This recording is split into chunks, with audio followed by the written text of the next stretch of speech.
What's up? We are live! How's everybody doing? Hey.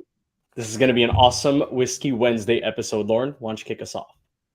Hey guys, what's up? Live from LinkedIn, it is Revening's Whiskey Wednesday. Welcome, Revenue Party people. Woo-hoo, All right. So there are so many hot topics today that we're going to cover. But before we get into them, we're going to make some introductions. So I'm going to go ahead and start with Nick. Lauren's going to go ahead with Brentney. And then from that point, we'll jump into topics. So Nick is a longtime sales professional with deep knowledge of GTM, so go-to-market strategies, and is currently, is currently an enterprise account executive with Workspan, and he's also becoming a very big LinkedIn TikTok personality that we've all known, grown into love, of course, with his funny yet very informative sales-related topics. Lauren? Brentney, she does not mind being called Brent, comes from a very rich sales background, who made the jump to marketing back in 2020, and has since grown tremendously into the marketing director role that she currently has. And we're super excited to have her here today. Wonderful. So, Hey. Two spiels, but before we get into two spiels, so for everybody that is watching, Jessie is actually on vacation right now, but I think she may be tuning in. And if she is tuning in, I think she's doing it from an international airport. So team, why don't we just give a big hi to Jessie just in case. Jessie, we miss you. We love you. Can't wait to see you again. So Eddie now, did great learning StreamYard. and it was great. Look, it was tough. The curve was tough. Jessie, for those who don't know, Jessie basically taught me how to do all of this. So I've had to come up with how this is all working tonight. So if you see some mistakes and some screw-ups, look, it is what it is. I'm doing my best, but we're going to have some fun regardless. So far, the intro video worked. So.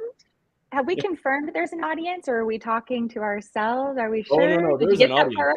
I'm just kidding. Oh, no, we're talking to people. So okay, you got them in. Good.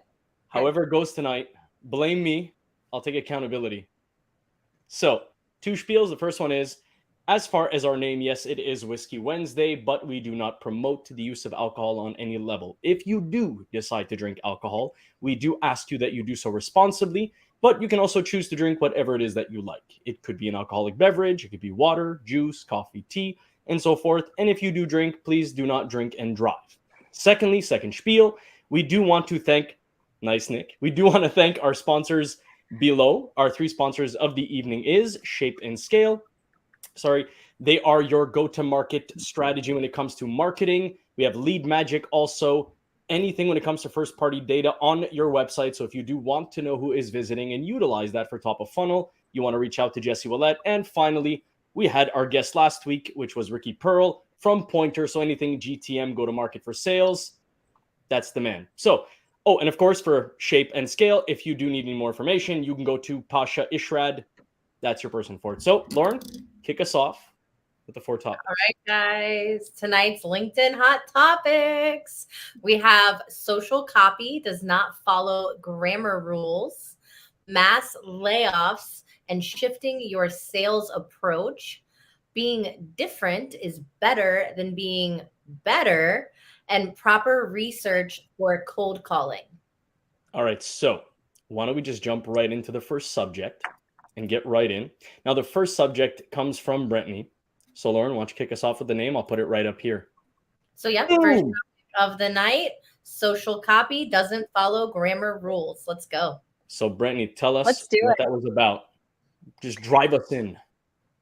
But I'm ready to get started. I have a question, though.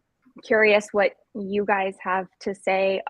Do you have any go-to copywriters or on LinkedIn, just that you consistently see in your feed? If you don't, that's totally fine. But those are the people, like there are a ton of people on LinkedIn that give really specific, like fruitful advice in their posts. And that's not what I'm about to do. Mine's kind of just an overall perspective on social copy in general. I'm not qualified to as like a copywriter to do a training, but what I see, I've probably helped at this point like between 30 and 40 people jumpstart their social brand. And I think people hear, thanks. I think people hear the advice right like you speak, but they don't actually digest it or know what that means.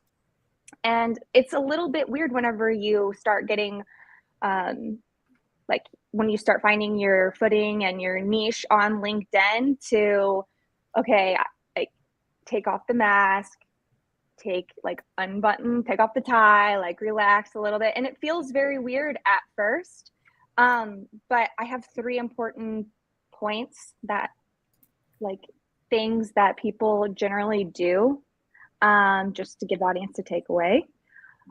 The first one is like normally you wouldn't use sentence fragments. Sentence fragments are awesome on LinkedIn, right? You want to write for readability. You want to stop the scroll. The second one, like don't start with conjunctions, but things like, again, not an English lesson, but that's like the 2 of them. And then the third is kind of just like anything goes. Text speak. If you want to use the letter U, if you want to say RLY, like if you want to use emojis, it's totally fine. Just know that that's going to be a part of your brand, as it should be. But it's fun. Embrace it. That's my spiel on Nick, tell me what you think. I could see it in your eyes, Nick. Tell me what you think. Yeah, I mean, I love this topic because I kind of like what you were saying there, Brent, about anything goes. I do know that a lot of people like they'll have a heart attack, and like I see a lot of people who they'll read the posts with, it's like you have one sentence or one sentence fragment, then a bunch of spaces, another sentence fragment, bunch of spaces. So I know educators who literally lose their mind when they see that stuff. And yet those are the posts that tend to perform really well.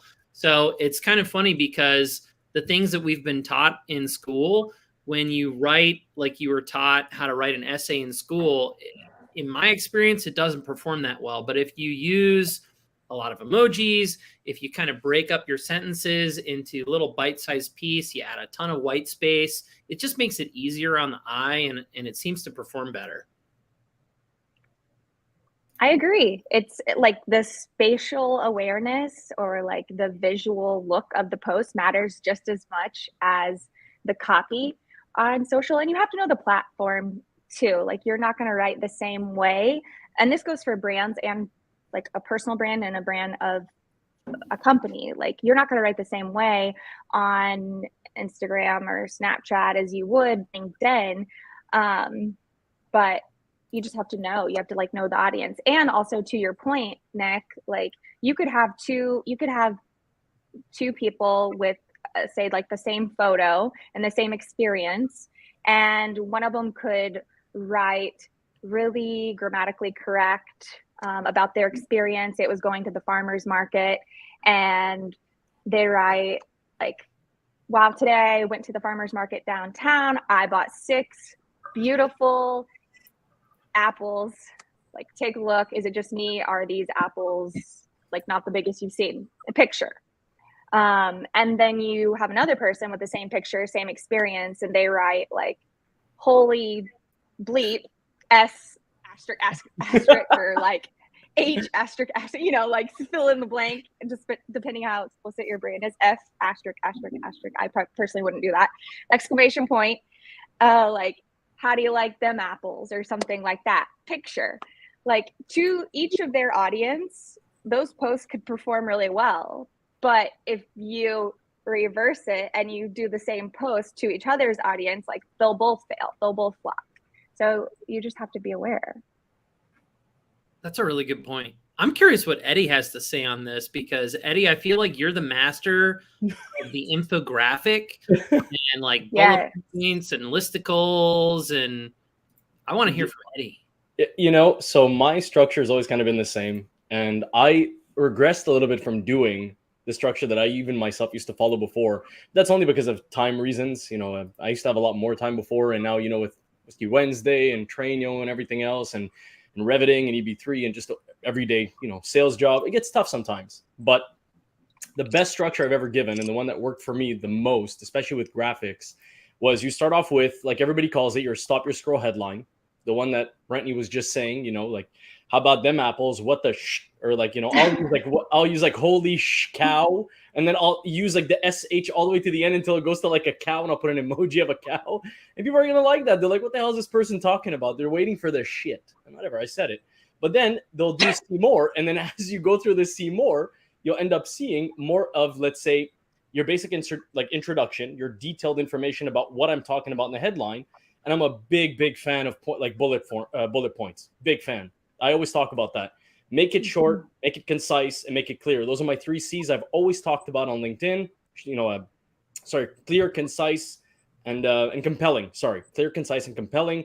And the idea, right? The idea, honestly, is to leave a good amount of white space in between, because at the end of the day, when people see a paragraph, they just want to just skip it over. They don't really feel like reading a book. So good amount of white space, nice stop your scroll headline, go into your small detail, bullet points, go into a summary. From that point, go into a CTA, or if you're somebody who's trying to sell something, drive them towards what you're trying to put into their hands, or them visually seeing it like a newsletter or a site. But make sure you don't include links in the actual post.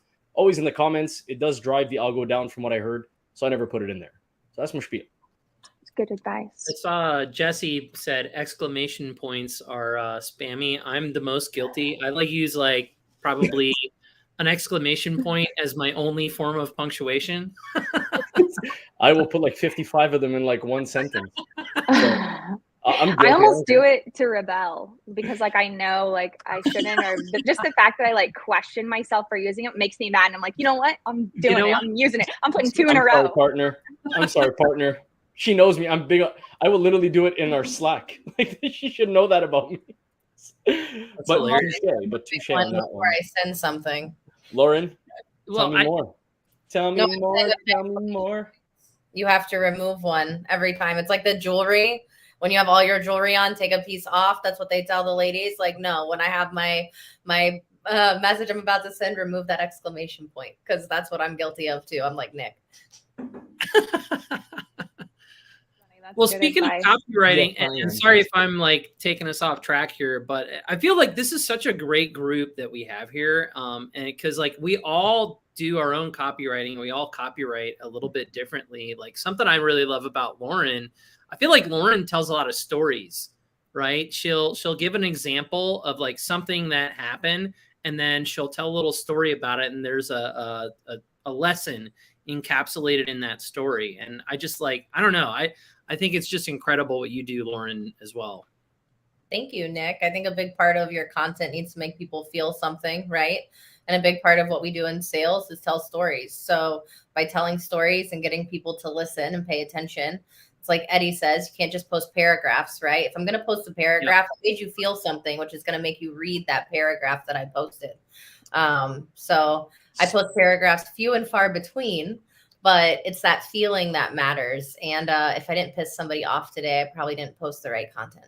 Oh, I love that. Okay, so I'm going to give you a small secret. I used to say this in the first 2-3 episodes of Whiskey Wednesday, months back.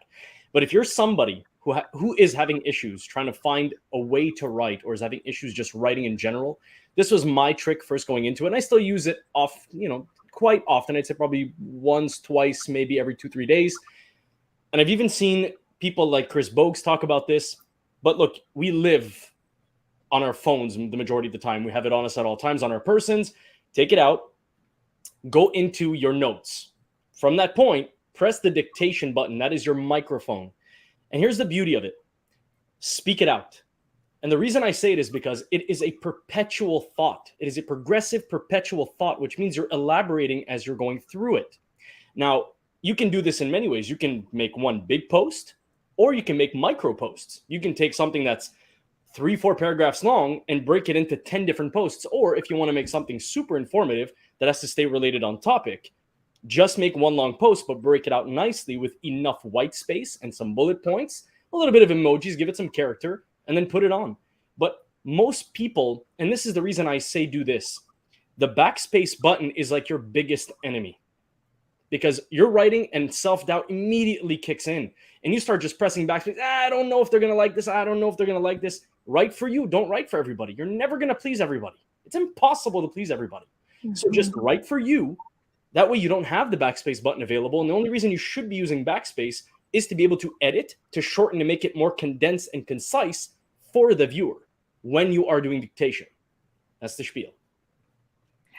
You just remind me of this really fascinating like explanation or like way of thinking about that exact thing I just heard. And this girl put it, when you are creating, you're not the consumer. So are you creating or are you consuming? Those are two different hats, two different lenses. So when you're the creator, it's not your job nor your place to give an opinion on it as a consumer. And so your job is to create, be creative, and move on. And when you're a consumer, you're a consumer. I don't know. To me, I heard that and I was like, wow. Are we the product in this case, or are we the consumer? So we would be the creator. All right now. Okay. So we are not the consumer, therefore it's not on us to judge how it went. It went great. The answer is always great. Be the producer, not the consumer. I like being both. I like being a healthy mix of both. You're one or the other. You're not both at the same time. Never. That's the key. And when you start questioning yourself and second guessing and editing and putting filters on things, you're putting yourself in like the consumer position to say like, well, how would I receive this? But as a creator, that's not your job. Lauren. Reminds me, I feel like quality is in the eye of the beholder, right? It's the quality is defined by the person making the purchase, right? So it kind of goes along those same lines. Lauren, give me something. I don't know. You guys are dropping gems. I'm just not trying to like. Don't be like that. You're the gem. Don't be like that, Lauren. Listen, you are the gem. Just like Nick said, we all four of us on the screen right now, we have something different we do with our content, right? Like we post different things, we post different ways. I try to post to my audience. I really do, Brent. I really, really try to focus on that, but I'm not a marketer. Sometimes I post when I'm pissed off and it just hits. And it is what it is. That is kind of my brand, right? I had a coffee chat with someone and they told me, they're like, Lauren, after reviewing your LinkedIn, you kind of feel like the bad girl recruiter on LinkedIn. And it's like, because I tell you how it is and I'm just very direct. And I want to help as many people as possible, but I also don't want to sugarcoat things because that's not what the job market is and that's not what life is. And I think that the more direct and honest you are with people, the better off they will be. So you got to put your, I don't know, I hate to say it this way, but put your big girl panties on and hear the feedback. And then you have to take that feedback and improve. I gotta tell you, I love all right, that. So I just have to say something here. Mike Verrett is blowing up the comments, and for any of you who have not met Mike, go follow Mike right now. He's like one of the best copywriters out there on LinkedIn. Perfect. Not only that, this dude used to work on the Transformers. He literally invented the name for one of the dinosaurs in the Jurassic Park movies. Wow. Like, oh my God, he's super legit. All right, so go follow Mike Verrett, and we should probably have him on the podcast sometime because he's pretty badass. That's definitely going to happen. And I wanted to go ahead. Sorry. No, go ahead. No, I wanted to give one of my friends, she's in the comments too, but just in terms of copy and people you can learn from and follow, Lindsay Nielsen, you'll see her. She is an amazing storyteller. Like, always has in a story and just like pours her heart out. Beautiful writing and vulnerable. So if storytelling is your style, you definitely want to follow her. And I just followed Mike too, so I'm excited to I gotta catch up tell on his everybody, content. if you're in the comments, I love you right now. We're at 180 comments and we're only 20 minutes in. Like, I love you deeply right now. So many great People are This is learning like- comments are currency. This is banana. No, Nick, is bananas. And I actually have to put the bananas.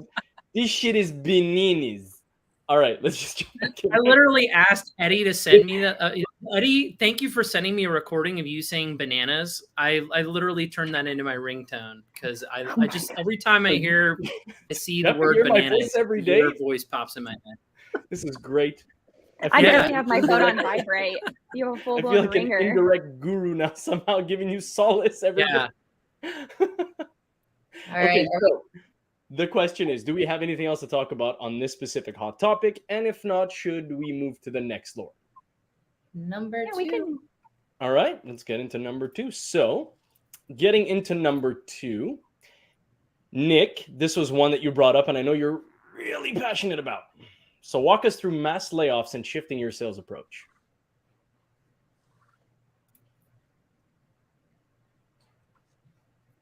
Can you guys still see me? Like Oh, my yeah. internet's kind of spotty. Don't worry about your internet. Your voice is good enough. You just Okay, go ahead it's now. like perfect timing. My internet was great, and now you asked me a question, and everything's blowing up over here. It panicked. All right, we cut out. Then it's my internet's fault. All right. So yes, mass layoffs are here. We're officially in a recession. It's a pretty scary time for a lot of people. So adjusting your sales strategy. Here's a couple things not to do. Don't just start liquidating stock. Don't just start giving big discounts or giving away free services that you wouldn't normally give away. That's a really weak play. What you should do, though, revisit your target client profile. Because guess what? It might change a little bit during a time of recession, during a time of mass layoffs, right? Maybe there were different personas that you were targeting before who aren't as necessarily going to be as interested, and so you might have different people that you need to target who would be more interested in this time. Another thing to do is adjust your messaging. All right. Back before the recession,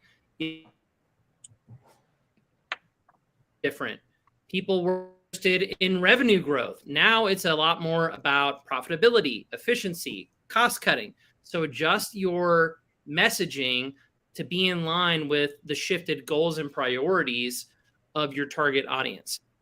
Another thing to do, use tools, use technology to increase your own efficiency, right?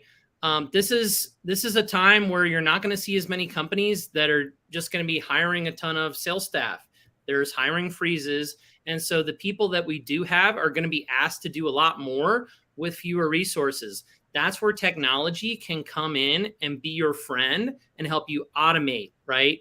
So those are just a couple of different things that you can do, and we can talk a lot more about this. Lauren, I know that you're seeing a lot of this right now being on your side. Tell us a little more like what that looks like, because I mean, look, we know recruiters, and Brent, I'm going to get to you right after. I know that you being a recruiter, look, this is still technically a sales position, no matter what anybody tells me. How are you handling this? And what are some of the things that you could tell people who are trying to, let's say, get into sales? Like what some of the tactics you are technically using right now so that they may be able to at least use something similar, let's just call it. Yeah, so it's definitely a little bit different market right now, right? Things are shifting. So I tell people a few things right now. One, you can't be quite as picky as you used to be. I mean, you can be, right? But you're going to wait longer. So you have to decide if you can actually afford that. And I say that quite frankly, right? Like like the bills have to be paid. You need your lights on. So They do? they do? I don't know. What? Bills? Can you afford to be as picky as you could have been 6 months ago? You know what I mean? And that's like something that people need to decide and really need to weigh. You guys have heard me before on this show talk about don't be a sasshole. And people who will only entertain SaaS sales roles, and I get it. And I've had many of those same people in my inbox in the last 30 days saying, hey, Lauren, that other role doesn't sound so bad now. So I would just say having an open mind. At the end of the day, sales is sales and green money is green money, right? I don't really care what the currency is. If it's money and you're paying me, pay me, let's go. Damn So right. obviously you want to have some passion and you want to be invested in what you're doing. But right now the job market isn't what it was. So maybe be a little bit more flexible, go to a company that has the values that you want. Maybe it's not the perfect role or it's a step back, but maybe take a small step back to take several steps forward very soon. There's a lot of opportunities if you're willing to be a little bit flexible. And then in terms of the job market right now, you have to work on standing out. There is a sea of applicants for every role and you need to stand out. Social selling is a huge thing. And so is networking yourself into a job. And I teach a lot of people how to do just that. That is great. Question Love for the Brentney. pitch. Love the soft pitch at the end. So, Very important. Yes, go ahead. right? No, but that's Yes. No, Lauren, it's very you're like important. she's like a walking Learning from CPA, I find. I love that. So, Brentney, question for you. Being on the marketing side, how do you feel that the messaging, and going back to what Nick is saying, how do you even feel on the marketing side? How is messaging being pivoted or adjusted in a time like this right now? That's a great question. One that can't be answered for, the same way across all industries. But what I will say is the advice that Nick gave in just like adjusting the message, it also scales individually, like his same message scales individually as like a salesperson evaluating their pipeline. So if you have deals at, stage 1, 2, 3, 4, kind of, you want to be aware of what's going on, just like culturally, and you don't want to be tone deaf, but kind of evaluate at each stage, okay, what obstacles and like what excuses could potentially come up. And you ask yourself those two questions and, have some compassion for if you're selling to a COO who just had to get rid of an entire department and still like rebuild, or like restructure and run a company, like, yeah, probably not the perfect or the right time to implement a new initiative and like do onboarding and all of these things. So just like have some compassion and like in terms of like your messaging, kind of like, sure, maybe you've lost the battle, meaning you pump the brakes a little bit and you don't go as hard on people, but like you haven't lost the war as long as you have the relationship. So foster those relationships, care for your people, and maybe, yeah, you're not really selling for the next like month or two. You're not like trying to like get every dollar. Go ahead. So I love everything you're saying. One thing I'll say though is, I think something that disagreement. We want all right. Disagreement. Something that people lose sight of, right? Say it with your chest. It's the fundamentals, right? It's all about knowing the goal of your buyer, right? And so if you knew their goal 6 months ago and it was in a different environment of growth, you can go back and revisit and see how have your goals shifted, right? And then you can use those new goals to reframe what it is that you're selling. I literally had a conversation today. Okay. I'm in a sales conversation. This started before the recession, but I'm talking to them now and they're telling me, hey, we lost a key employee because of the environment that we're in. Okay. Well, great. In the past, you were all pumped up about growth and revenue and all that great stuff, but now you've got to replace this key employee. Well, guess what?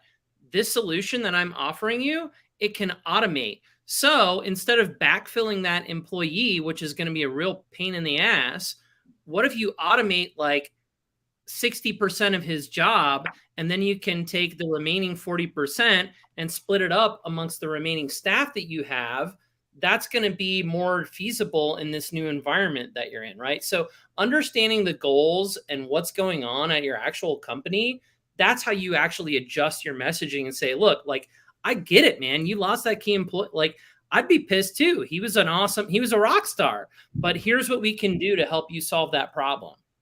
How did they respond? Like, what did they They're say? into it. And they're actually like, they're super pumped up about this because they didn't even think about it that way in the past, right? They were like literally distraught about losing this guy. He's a rock star employee. And they're like, what are we going to do? Because we don't have the budget to replace him. Oh, well, turns out the budget for this solution is like a fifth of the cost of replacing that employee. Now, does it solve everything that employee did? No, but it covers a good portion of it, and it relieves the stress on the remainder of the people who are there. I'm not a marketing genius in any way, but the only kind of thing that I would say is, and this is more about if I ever helped any company on a consulting basis when it comes to some marketing aspect, I live by feedback loops. That's like my jam. I'm all about talk to key players that you're dealing with, ask them about what they're going through, and then use that and utilize that within their own industry, not just make it on an organizational level, not industry wide, but use that information so that you can build your marketing. Because at the end of the day, if you're serving one specific type of clientele and they're all saying relatively the same thing, then in general, you want to try and build something around that to target that specific pain or even target that specific thing so that those who are looking at it, it's relevant to them and they want to drive themselves towards it. So that's just what I would say. And I think you make a decision. I think, Eddy, you brought up, or somebody said something about having the right goal in mind or like being on the same page with your goal because, Nick, was that you? Sorry. Is your message to build something new around your best clients and the people that you already serve? Are you taking care of them? Are you trying to like make them feel a certain kind of way? Or are we adding new clients, new customers? Because it's like, it's different there. So, yeah, I think just having that, it's important to know what the goal is and to save your energy and like have compassion in my Nick. IMO. Exclamation point. Are we going to go ahead with those? Nick, give me an answer, Nick. Don't look at me with those pretty glasses, Nick. What was the question? Wait, can you put that comment back up? Wait, which one? Like really there long. we go. All right, so I'm going to read it. So Andrew Paul, Mike Verrett is speaking to Andrew Paul. Macintosh, the first rule of selling SaaS is to understand that your audience may not even know what SaaS means. They know they need a piece of software that will make their business run more smoothly, but may not know what the term SaaS represents, may not know that the term SaaS represents that. Don't get over technical and your audience will appreciate that. I appreciate it. It's a good one. Thank you, Mike. I appreciate that. You're definitely coming on, by the way. So. I've got a caveat to that. Okay. Uh-oh. So I do agree in general that you shouldn't rely on jargon, especially when you're speaking to a broad audience. But in some sales conversations, there are certain people who, if you're in like a super targeted niche and you know the people you're talking to are highly technical, throwing in some of that lingo that you know that they're familiar with allows them to recognize you as part of the tribe, and it helps to advance the conversation. Because if you're keeping things too general when you're talking to like a highly technical buyer, they might just brush you off as you don't really know what the heck you're talking about.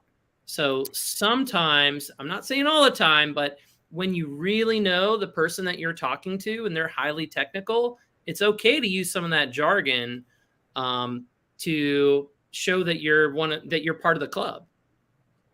Am I part of your tribe, Nick?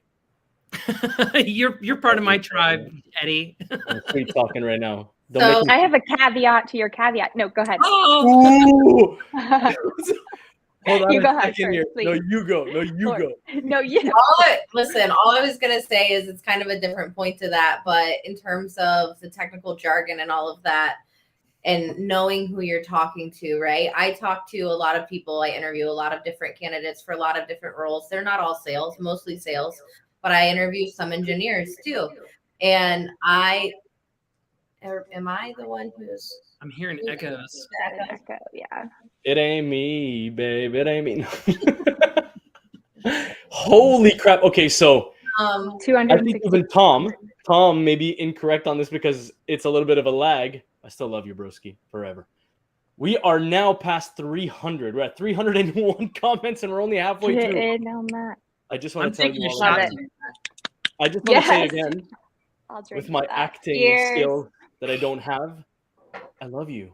No, so what I much was right going now. to say though is that I interview a lot of engineers, and they kind of talk to me like I have no idea what I'm talking about. Right? They treat me like I'm dumb sometimes. I'm married to an engineer. I listen to that shit all Nice. long.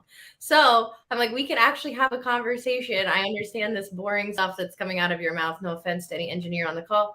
But it is in my personal opinion. So just like Nick said, know who you're talking to, but also don't assume.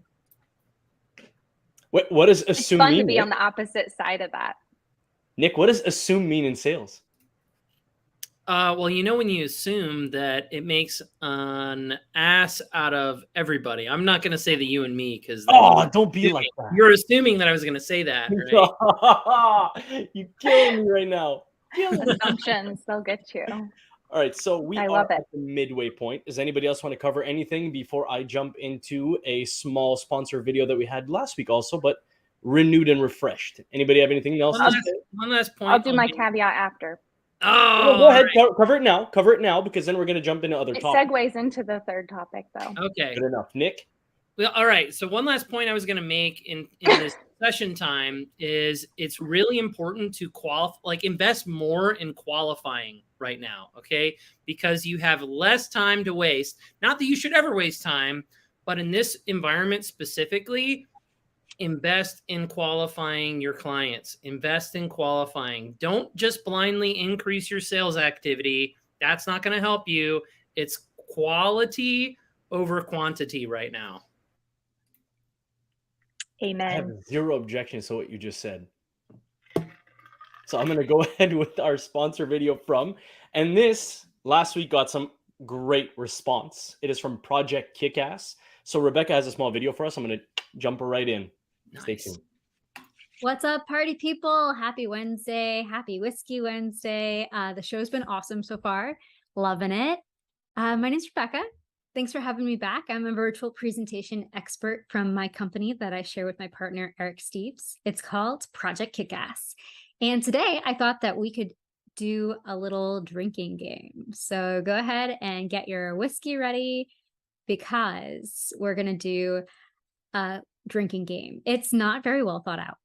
I'm just forewarning you, but take a drink if you think that you would use any of these features I'm about to show you. Every time you're like, oh, I would use that, take a drink. Or if you like drinking, take a drink. All right. So I like to put my slides next to me on the screen rather than having that, let me share my screen moment. And the cool thing about this is that with one click, you can make that bigger or smaller. You can really show that visual aid off.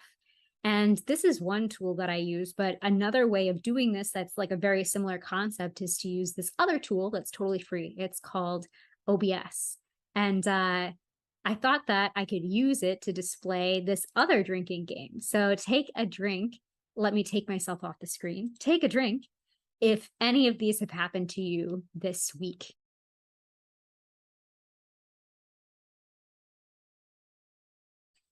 Imagine using something like this in one of your presentations. And the cool thing is that it can, you can resize it. You can make it any size that you would like. You can crop this in. I mean, there's just a lot that can happen here.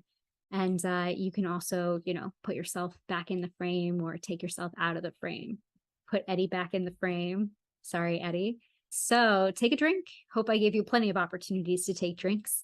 If you think that you would use something like this in one of your future presentations. Thanks for having me back and enjoy the rest of the show. All right. Thank you, Rebecca. That was awesome. Well greeted last time, and I'm super excited to have her back again.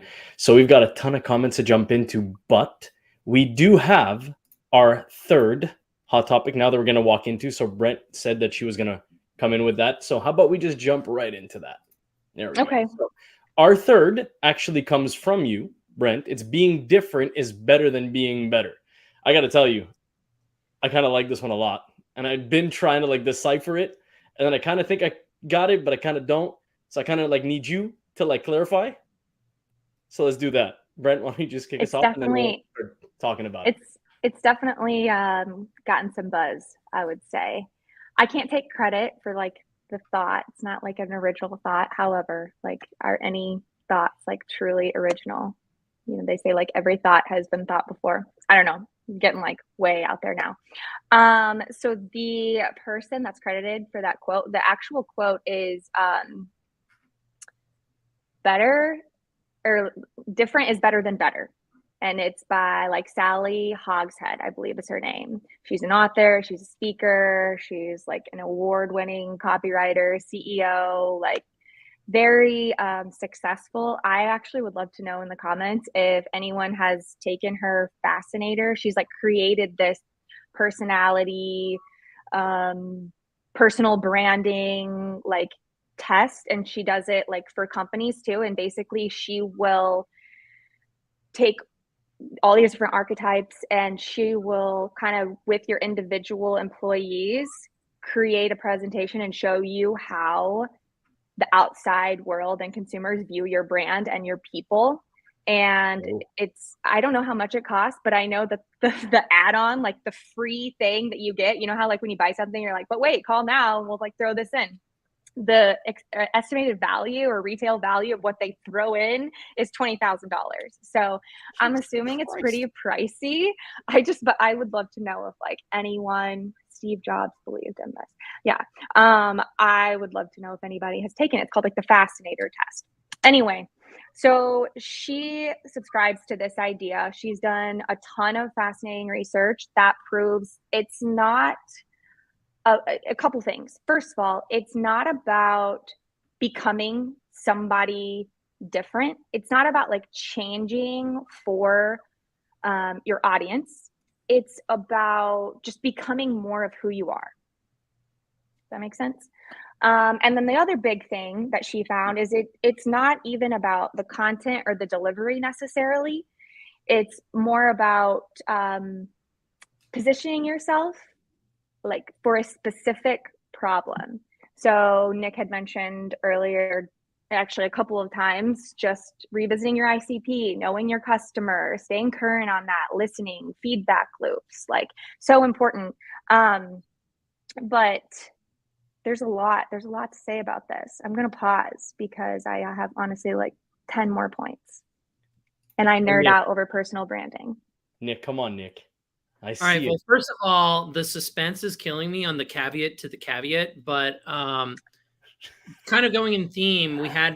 I think Mike. I might just hold out for as long as I can. Don't do this to us. What's the caveat to the caveats? Caveat. Come on now, Brent. Don't do this to me.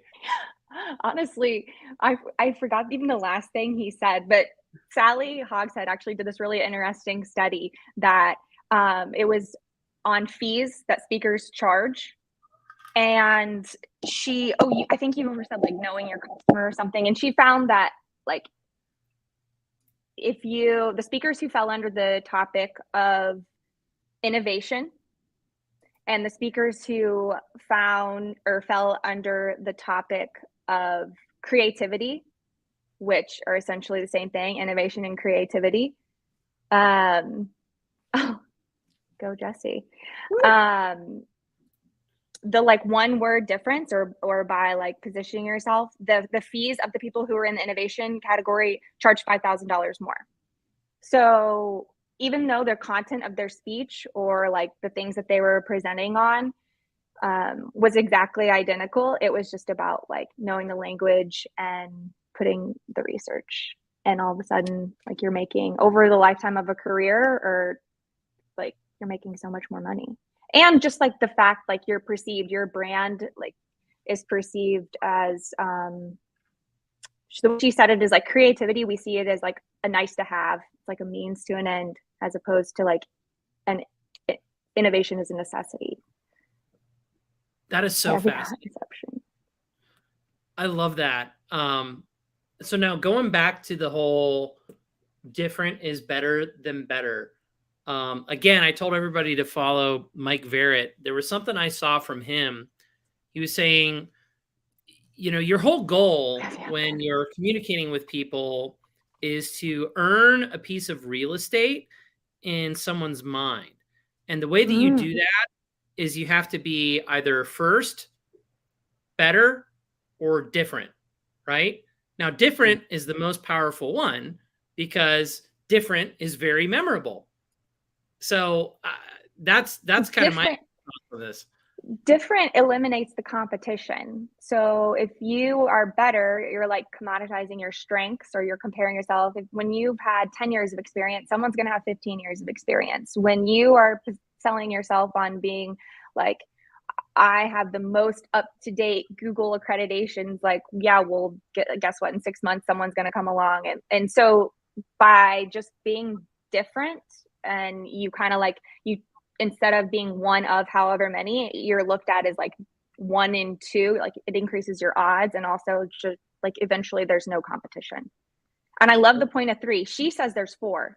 She says like in terms of like having people come to speak, or it's pretty general across multiple industries, you are like the first one, or like the leader, you're the best. You don't have to worry about differentiating yourself if you're that person.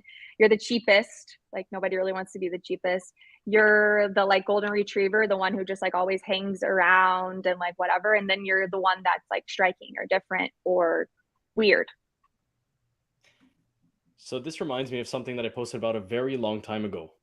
And for anyone who's with me in the beginning, about, I think 9 months ago, I used to talk about how when everybody goes right, you go left. And I think it's very similar to what we're talking about right now, in the sense that everybody's chasing to beat everybody else. But at the end of the day, instead of thinking about being better than everybody else, just stand out on your own. And LinkedIn's a really great place to do that.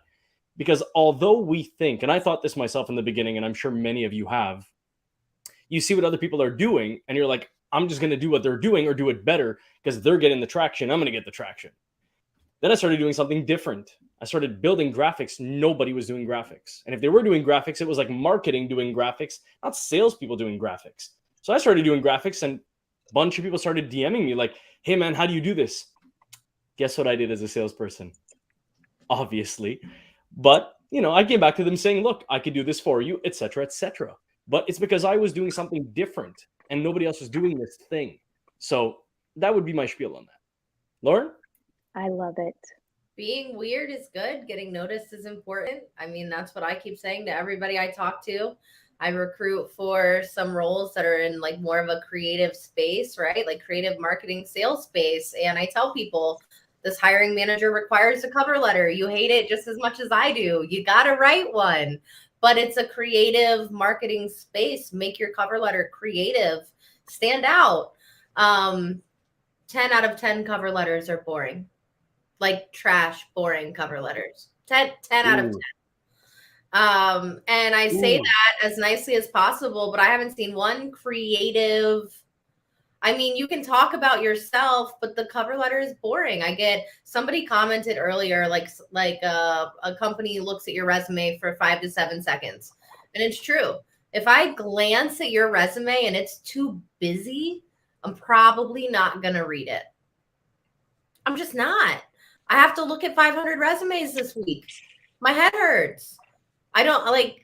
It's just not my thing. But if you have somebody who's looking at 500 cover letters and yours is creative and that's the space that they're in, why wouldn't you stand out? Shit, I tell people, film a video. I'm the video person. You all know that. And to me, a video, everybody hates a cover letter. Cover letters suck. But a video can put you, your face, your voice, your personality, your hunger. I tell people in interviews, I can feel your passion. I can put that in front of you if I do it on camera. I can't do that in a cover letter at all. So I did something, and if anybody wants to try this, feel free to do so. And oh, thanks, Bart. Appreciate it. But one thing that I was having fun with is I went into Canva once, and I applied for a job I'll be realistic here. It was for a CEO job. And in no way, shape, or form did I actually want the job, but I wanted to do a test.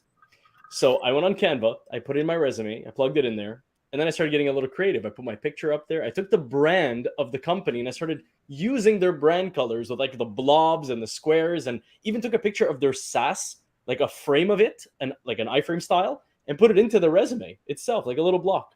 I sent it out. Believe it or not, the recruiter called me. She's like, I had to call you just because of the resume. Just because of the resume, no other reason. She's like, that thing was awesome. It was the first time I've ever seen anything like that before, but it was different. And I told her straight up, I said, look, I'm not going to lie to you. It's not really the job I want, but I was hoping that something like this would come back. And it did. So, I mean, look, like Lauren was just saying, 10 out of 10 are boring. They're trash. Do something different. I don't know who agrees with me, who doesn't. Nick, what do you think? Brent, what do you think? This has me thinking about, there was a really good talk that Malcolm Gladwell did about spaghetti sauce. All right. We're obsessed with this idea of the best, right? So there's literally companies that have spent millions of dollars paying consultants to figure out what's the best flavor of cola, or the best flavor of spaghetti sauce, or the best flavor of whatever. And when they actually did the research, they found out there is no best. Duh, obviously, it's about segmentation, right? Because people have different taste. So there are some people who think chunky spaghetti sauce is the best thing on the planet. There's other people who like a ton of oregano in their marinara, and they think that's the best. So it's all about segmentation and differentiation, right? And here's another thing. I see so many companies that are afraid of niching down, and it's such a bad idea. Like they're like, oh, I'm going to cut off some of my potential audience if I niche down. What's really happening is you're being so generic that your messaging doesn't resonate with anybody. But if you niche down, if you're like, hey, guess what? We're going to be the king of chunky spaghetti sauce. Like, that's how you win. You niche down to a very specific audience, and you have messaging that's so laser targeted that they're like, oh my God, like you're talking directly to me.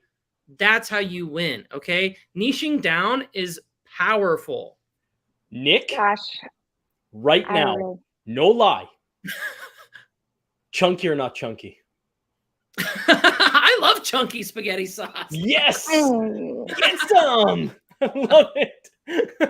Oh, do that again, Brentney. Oh, the messaging was not clear for us on that one, but that's okay. We have a marketer in the show today, so it'll be perfectly fine. Okay, it's clear that the audience does not like cover letters. No, they don't. It seems like nobody likes it. They're like, everybody. Yes. We've started a riot there.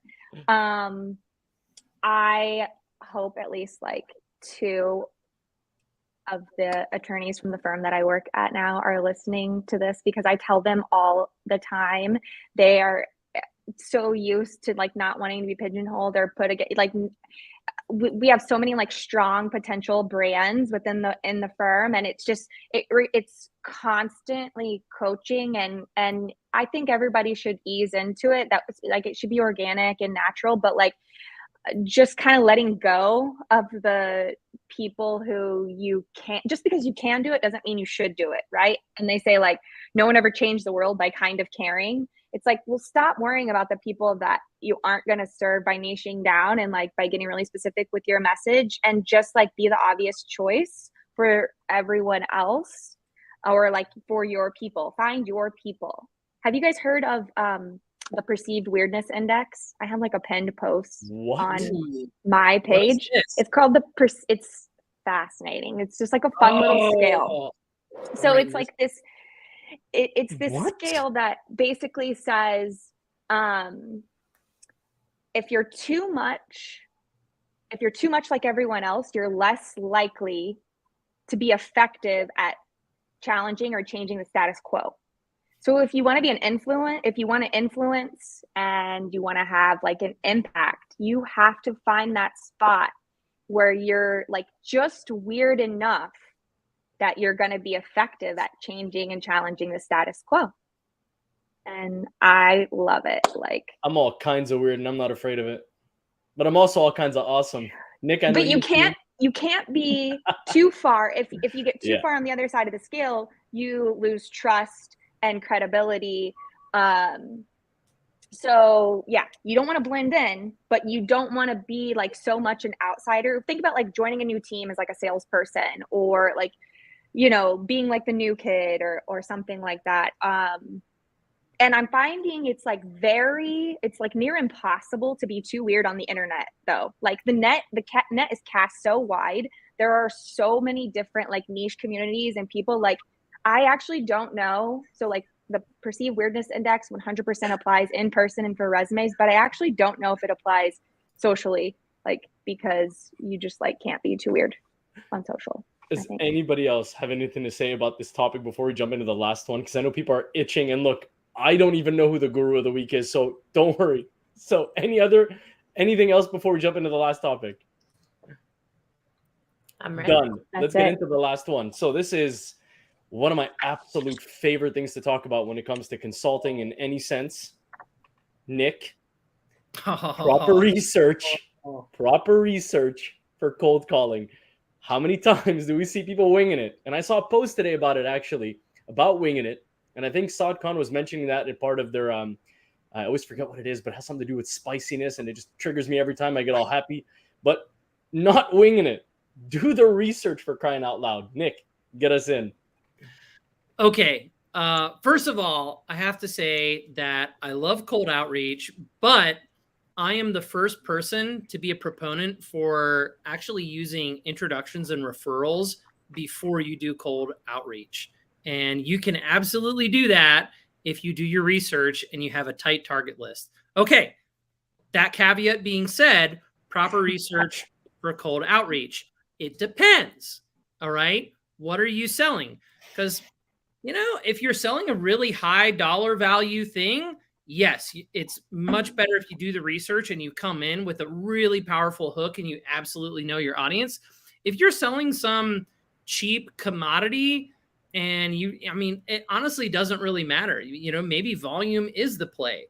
So it depends on what you're selling. It depends on the value of the product. It depends on the sales cycle. It depends on a lot of different factors. For me, I sell a high dollar product to big businesses. So I do a good amount of research before I pick up the phone and call. I'm looking them up on LinkedIn. I'm looking up their website. I'm looking them up in the Amazon directory. I'm looking them up in all these different places. I'm trying to find a trigger, something that says, hey, I potentially have this pain point.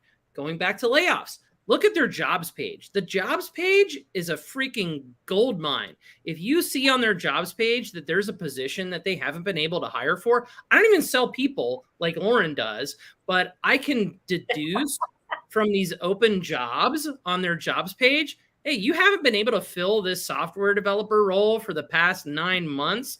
I'm guessing you have this problem and this problem and this problem, right? So all that research is really powerful when you pick up the phone and you call people and you tell them you have a really powerful reason for talking to them. They're so much more receptive to now talking to you and having a real human conversation versus if you just pick up the phone and you sound like every generic cold caller out there, they're going to get you the hell off the phone. It's so boring. It's so boring. You're right, Nick. Any other thoughts? I am anti-cold call. I do not think there is any reason for there to be a cold call in today. So anti. Oh, I'm not frozen. Oh, I disagree. That hurts my heart. Literally, shirt that you know what? I used to hate calling. That hurts my heart. I used to hate cold calling. All right. I think it depends. Right. So I used to hate cold calling because for a lot of my career, I worked at those companies that were really resistant to niching down. They were really resistant to having a very tight, targeted, unique value proposition. And if you don't have those basics, cold calling is not going to work for you. But now I've got a really tight target audience. I've got a really tight list of people that I'm reaching out to. And you know what? To your point, I am trying to use marketing, ABM. I'm trying to use cold email. I'm trying a lot of different methods before I pick up the phone to warm them up. But guess what? Sometimes they're not responsive to all those different channels, and picking up the phone. Now you could argue maybe that's a warm call instead of a cold call, but I haven't established contact with these people, and I've tried all these other different ways to get in contact. Picking up the phone, it gets them on the phone. I'm having a conversation. I'm setting an appointment, and we're eventually doing business. I know it works. I mean, I was employed and buying myself nice things and eating big fat steaks on a sales wage salary for cold calling. I think in most companies, marketing doesn't necessarily do a great job at getting really specific at who, identifying the ideal target. And I think it breeds bad behavior in terms of I think it's unrealistic expectations from the salespeople, and then it creates bad habits. And then also if you're having your entry level people make the cold call, and you're shooting yourself in the foot, and it's hard to repair the brand image from marketing retroactively. So I think a lot of it is on marketing, but yeah, boo, no cold calls. So I do agree with you that most companies do cold calling really poorly, right? Mm-hmm. And I think you're totally right. If you're calling on C-level executives and you have the most junior person who doesn't really understand their pain points, they don't really understand the actual product or the service that they're delivering, that can really damage your brand, and it can harm more than it can help. But if you have heavy hitter, enterprise level account executives who have that really tight target list, I'm talking here are the 25 accounts that are going to make a huge difference for me over this next year, and I'm not caring about anybody else except for those 25 accounts, picking up the phone is going to be one of the things that they do. All right. So I agree with you that the way most people do cold calling is terrible, but I think you're throwing out the baby with the bathwater. I love that. So if you talk about account-based marketing and just kind of the natural progression, social selling, this and that, and someone actually asked a good question, are you top down or bottom up approach? I don't know. What do you do, Eddy? Before I go on, I'm curious because I have an answer to this, but I want to hear what you guys do first. So it's actually a pretty hot topic that's been going on right now on LinkedIn about top down and let's say bottom up. So I've talked about this in two different ways. It depends on the conversation you're trying to have. One of the favorite things that I talk about, and I call it the referral point. I said this on many podcasts and many conversations and consulting and so forth. One of the things that I enjoy, and I enjoy this, it's not even about the call itself.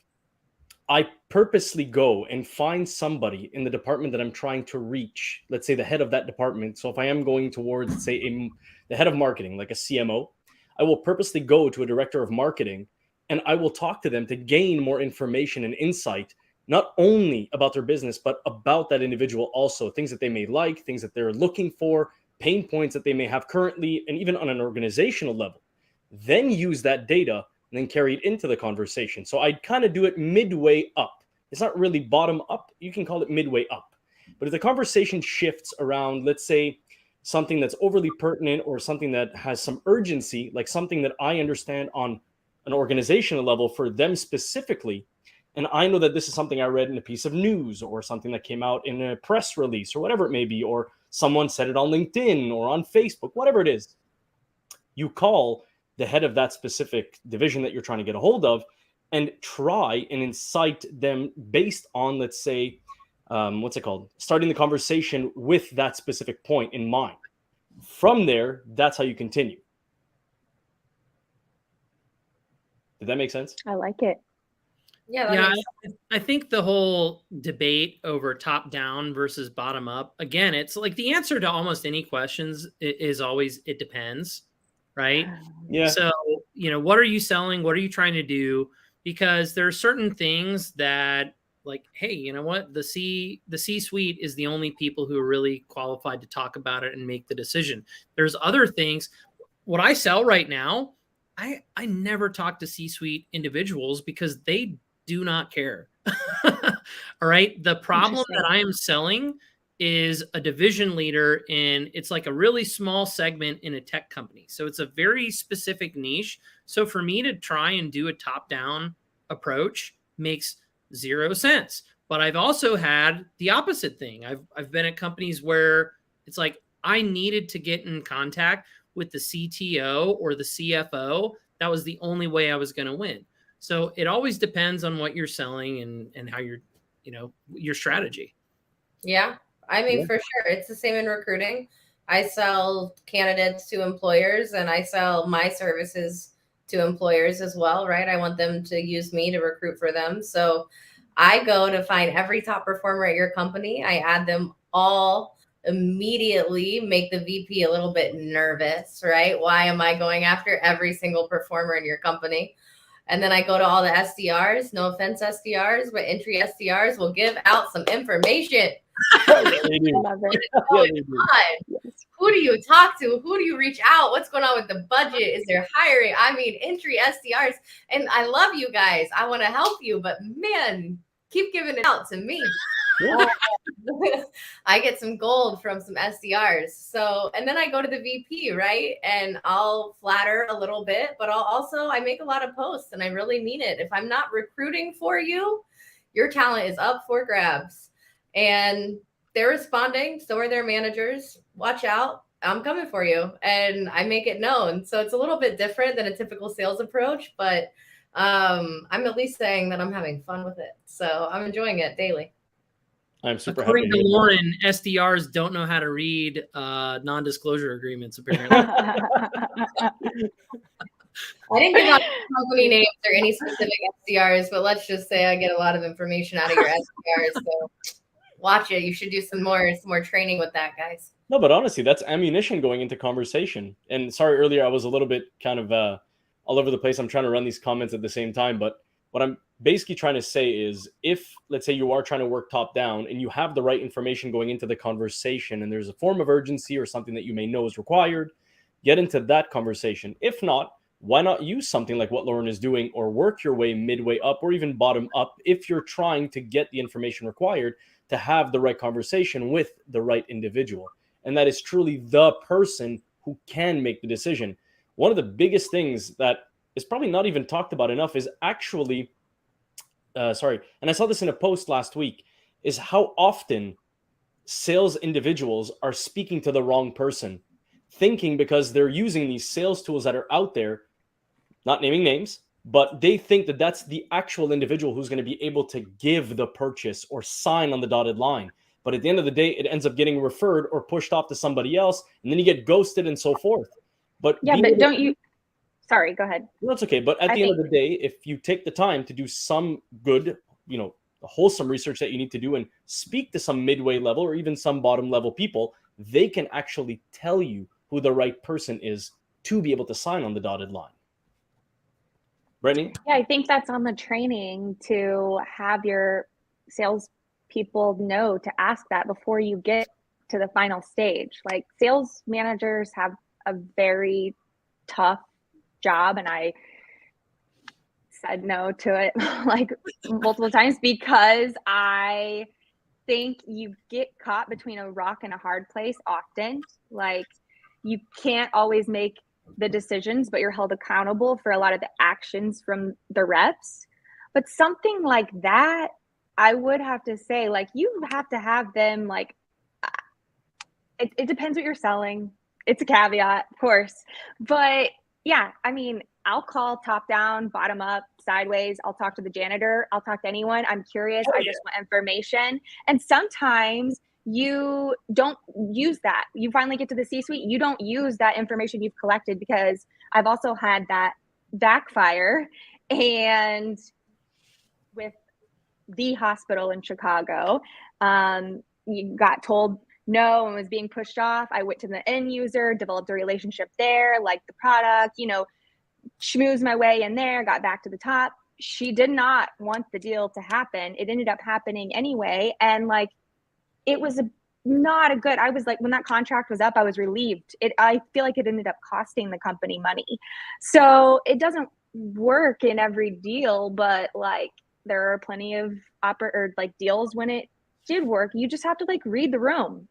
Am I going to tell them that I have this information, or are they going to want to know who have you been talking to? Why do you have that? So I agree that training common helps, sense, but prospects lie. If you've been doing this long enough, prospects lie. All right. And something that you said there, you have to read the room. Reading the room, some people are natural at this, but I feel like a lot of that comes from experience. Yeah, it does. You're going to get burned because you listen to that, you know, mid-level, that junior level person who gives you some intel, and you're like, oh, I got this sweet, juicy pain point, and I'm now going to leverage, and it backfires. Once you get burned on that, that's what teaches you, okay, maybe I'm not going to bring that up in this manner. Maybe I'm going to like coyly ask some questions about this pain point and actually vet this out a little bit more. So training, yes, but experience, it's hard to teach. Yeah, we spoke about that last week. Being able to tell somebody what to do, but not how to be specifically in this zone, right? So yeah, right. I'm telling you, sales manager, it's the worst. I think it's the worst job in like bless nurses and sales managers. I've never had, well, actually, no, I've been one. I'm not going to lie. So, but I resorted back to going into sales because it's something that I love. And to be frank, I've said this many times on this show, even like it's a craft that I just can't seem to get away from. And it's kind of embedded in you, and it's hard. But you are right. Both of you are right. And you're right on point. Brent, I love what you said about it being a hard job, because I see so many sales managers. I think to your point, it's about the span of accountability versus the span of control, right? So most sales managers have this huge span of accountability. They're accountable to everything. They're responsible for everything. And yet senior leadership, the C-suite, is like, oh, don't change this. Don't change that. Don't change this. So they're responsible and accountable to all this stuff. And yet they don't really have the resources. They don't have the authority. They don't have the stuff that they actually need to affect change. And so they end up, it's like the C-suite tells them to do something. They're like, I know that's not going to work. And I'm telling you right now, it's not going to work. And they're like, do it anyway. Okay, great. They do it anyway. And then they get blamed for it. Oh, it's awful. I was a sales manager before I got into recruiting, and I felt like I was slapping a Band-Aid here and slapping a Band-Aid here. And every day it was like, here's a new Band-Aid. Here's a new Band-Aid. We got this until tomorrow. And getting slapped across the face, like blamed for everything. While both sides, right? They're mad at me for something. Everybody here hates me for this. Yes, bananas. It was. That shit is what is bananas. Just saying. All right. We do have to get it in because it is 11. Usually we top out right here. If we haven't gotten to it, you know what time it is. It's that time. So I'm going to play our song. Getting into the Guru of the Week. The Guru of the Week. Woo! As Jessie would normally do. So we're going to walk right into this. Everybody take a drink, take a sip, have some fun. That was my last sip. That would be the official WW song. Now it is time for the Guru of the Week. So I'm not sure if there's a consensus between the two of you. I'm not sure if you've spoken before. I asked Nick before the show and he said you're just going to have to wait. That has never happened before. I felt both surprised and disrespected and happy at the same time. But nonetheless, it is what it is. I still love you, Brewski. So the question in there lies. All right, a little bit of background here. So it's Whiskey Wednesday. There's a lot of W's going on here. Oh shit! Additionally, I don't know if you knew this. It is actual. Excuse me. I have a little bit of tequila in case you can't. It is actually National Watermelon Day. So we got Watermelon Wednesday, Whiskey Wednesday. A lot of W's going around. So Brent and I discussed, we were like, we have to pick somebody whose name starts with a W. And the first name that came to mind was Will. So now we have a three-way tie between Will Aiken, Will Taylor, and Will Allred. All the Wills. I don't know what to tell you, man. You just gotta pick one. Wait, is there a rule? Yeah, you gotta pick. It's not the gurus of the week. It's the guru. We're rule breakers, man. Look, those who set, breakers, there's some who set and some who break. In this case, I think you have to pick of the three. Me? We're giving you three options. I love all three of them. All right, so we're giving you Will Taylor, Will Aiken, Will Allred. Who's had the most unique video recently? They all love the video. I'll tell you one thing. They're all killing it. They're all different in their own way, and I love them all. But if I had to choose one right now, when I had a conversation with this person lately, I'd probably go with Allred. I mean, his stuff right now with his emails and the email game, like that stuff is just, I'm going to say, because it's in the background, is straight bananas. Like, I love his email game. I've actually used 2 of them already. So, I mean, and it worked. That's a crazy, I mean, I'm not going to say it's crazy. It's brilliant. It actually worked really well. So I'm going to go with Allred. You can all choose whatever will you like. Do it at your own will. But go ahead. At your own will. Have some watermelon. I love 3 Wills. I love that. When I was on, it was 2 Landons. Look at this. What was it? Oh, that's true. Landon Hobbs and Landon. Oh my God. Higher. Thank you. I appreciate that. Seems like there's this duplication going on right now. So, Lauren, who's yours? Who's my guru? Yeah, who's out of the 3 wills? Who would you choose? Oh, same as you. All day. All men. Oh, no. Okay, so Lindsay said all men. She is right. Lindsay, I want to answer something to you, though. Sorry. I do want to answer something to Lindsay. This is the reason why we like doing this with having men and women on the show, which is why the entire thing started with me and Jessie. So I don't want you to be disappointed. I don't know if there's any will women, but if there is, I'd be glad to talk about them. So in this case, our apologies, but we are all about equality here. And everybody knows that about Whiskey Wednesdays. Yes. So getting back to it, Lauren, you picked? Same as you. Wonderful. The other 2, you brought it up, so you have to pick now. What? Oh, man. Don't tell me what. I guess this is your show. All right. Well, I'm going to go with Will Taylor because of the partnerships angle. Okay. Right? We talk so much on this show about sales and marketing. I believe there's 3 buckets of revenue. All right. You've got sales, you've got marketing, and you've got partnerships. And Will has been killing it. He talks so much about partnerships on the daily. He's hanging out with the crew over at Partner Hacker. I mean, partnerships is so huge. It improves so many aspects of your revenue engine. So go follow Will Taylor. And his recent videos he's been putting out have been freaking incredible too. He's not doing that many of them, but the ones that he's doing are like really high quality. And Lindsay, I'm appreciating you right now, like a lot. That's a great answer. Just saying. So, I'm going Aiken then. You're going. Ooh, I like. That's 3 against 1. I like to be entertained. I like to have a pattern disrupt. So I really appreciate that. Holy crap! 600 we comments. Just passed 600 comments. Record, right? I'm pretty sure we broke. That's awesome. Again, we had really high attendance tonight. With my shitty acting, I love you. I love you. Thank you. It's not acting if you mean it. I do mean it, but I'm saying in a sense that like I'm trying to be very with my gestures and everything. But sincerely, I do love you all. I do love you all. This is incredible. We started. I remember like our first or second show. We were going into it. Me and Jessie were like stoked. I got to tell you, we saw like 5 attendees. We're like, how did anybody even hear about this? We didn't even tell anybody. We just kind of went live, told like 3 or 4 people, and then one of them showed up, and then some people started hopping on, and then we started going to our dark socials, and we started going heavy on invites, and started going heavy on posts. And I'll tell you all one thing. One thing I was afraid of is posting so often about WW.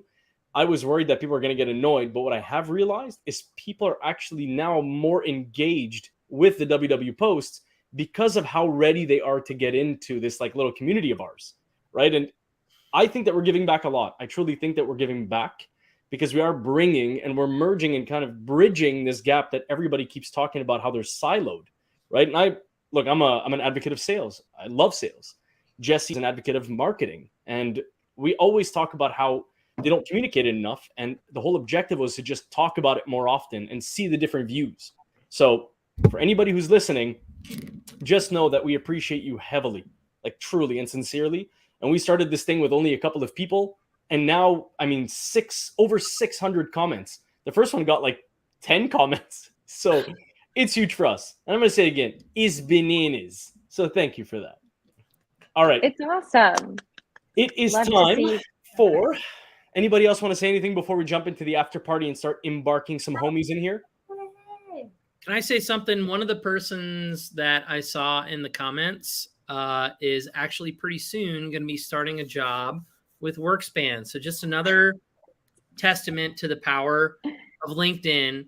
Somebody I met through LinkedIn who is now going to be joining our team at Workspan, and I'm super excited. I'm not going to name names because I don't want to call him out. I don't think he's announced it quite yet, but this is such a great community. So it's just so awesome that we're doing all of this. And sorry, Lauren, I did make that intro, but see, but I also did some recruiting myself. You did something. Lindsay is coming back. Lindsay is coming back. I have no idea how happy I am right now. This is all I was looking forward to. Like, I always want people to come back because I think that we have so much to give. And I mean, you saw the lineup in the post. We've got some awesome people, including both of you and the people that have been here before. And it's only going to get better. Like, we're going to release every lineup at the beginning of every month. And it's just, there's going to be some really cool and awesome names there with a ton of insight to give. So keep staying on this journey because you're going to get a ton of free insight just being part of this little community of ours. So, Tom, you're damn right. Stick around. Yeah, Tom. Come So, on, Tom. if you want to get into the after party, just DM me and I'll send you over the link and I'll get you inside of here. Just be mindful that we can only have up to 12 people. So it is kind of those, first come, first serve situations. And if somebody decides to leave or dip, well, then we just get you in. So I'm going to go ahead and ask whoever wants to join, just go ahead and DM me. And then let's get some party people in here. First, let me go get the link. Have the link. That's kind of important. I'm going to change it. It's kind of terrible. It's kind of terrible. I'm not going to lie, guys. I'm a little bit drunk after a couple of tequila. That's okay. Ain't nobody going to judge you. Ain't nobody going to judge you.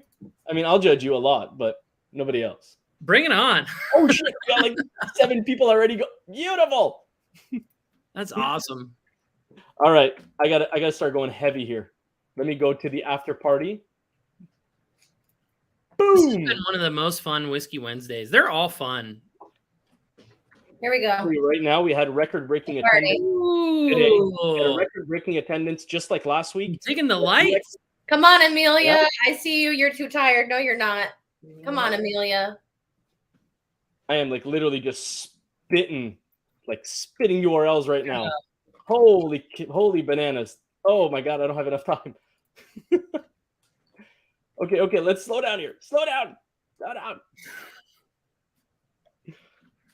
I love it. Okay, how many people do we got in the after? Okay, I think I got a bunch of people that I got to get in here. All right, Sarah. I got you, Sarah. Boom. All right, knocking on the door. I don't even think we're going to have enough room, but the hell with it. Let's just make it work. All right, we got Topher in his. Boom. Let's get Topher in here. Let's get Tom. All right, so before anything takes place, I need 2 people to stand up right now and show me them T-shirts. Show me them T-shirts. Rep that, Ron Slocum.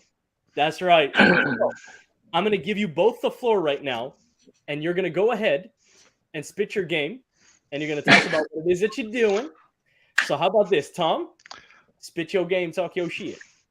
I'm actually kicking it off to my gal pal here, my businesswoman, Miss Lauren, to kick it off for us, actually. because this is her baby. This is her birth. I'm having a time of my life with it. It is weird to have my name on a shirt, so it is weird. But I will let Lauren debut our project. You're good. So Tom and I have a little project we are dropping this month. Sassy Sales shirts.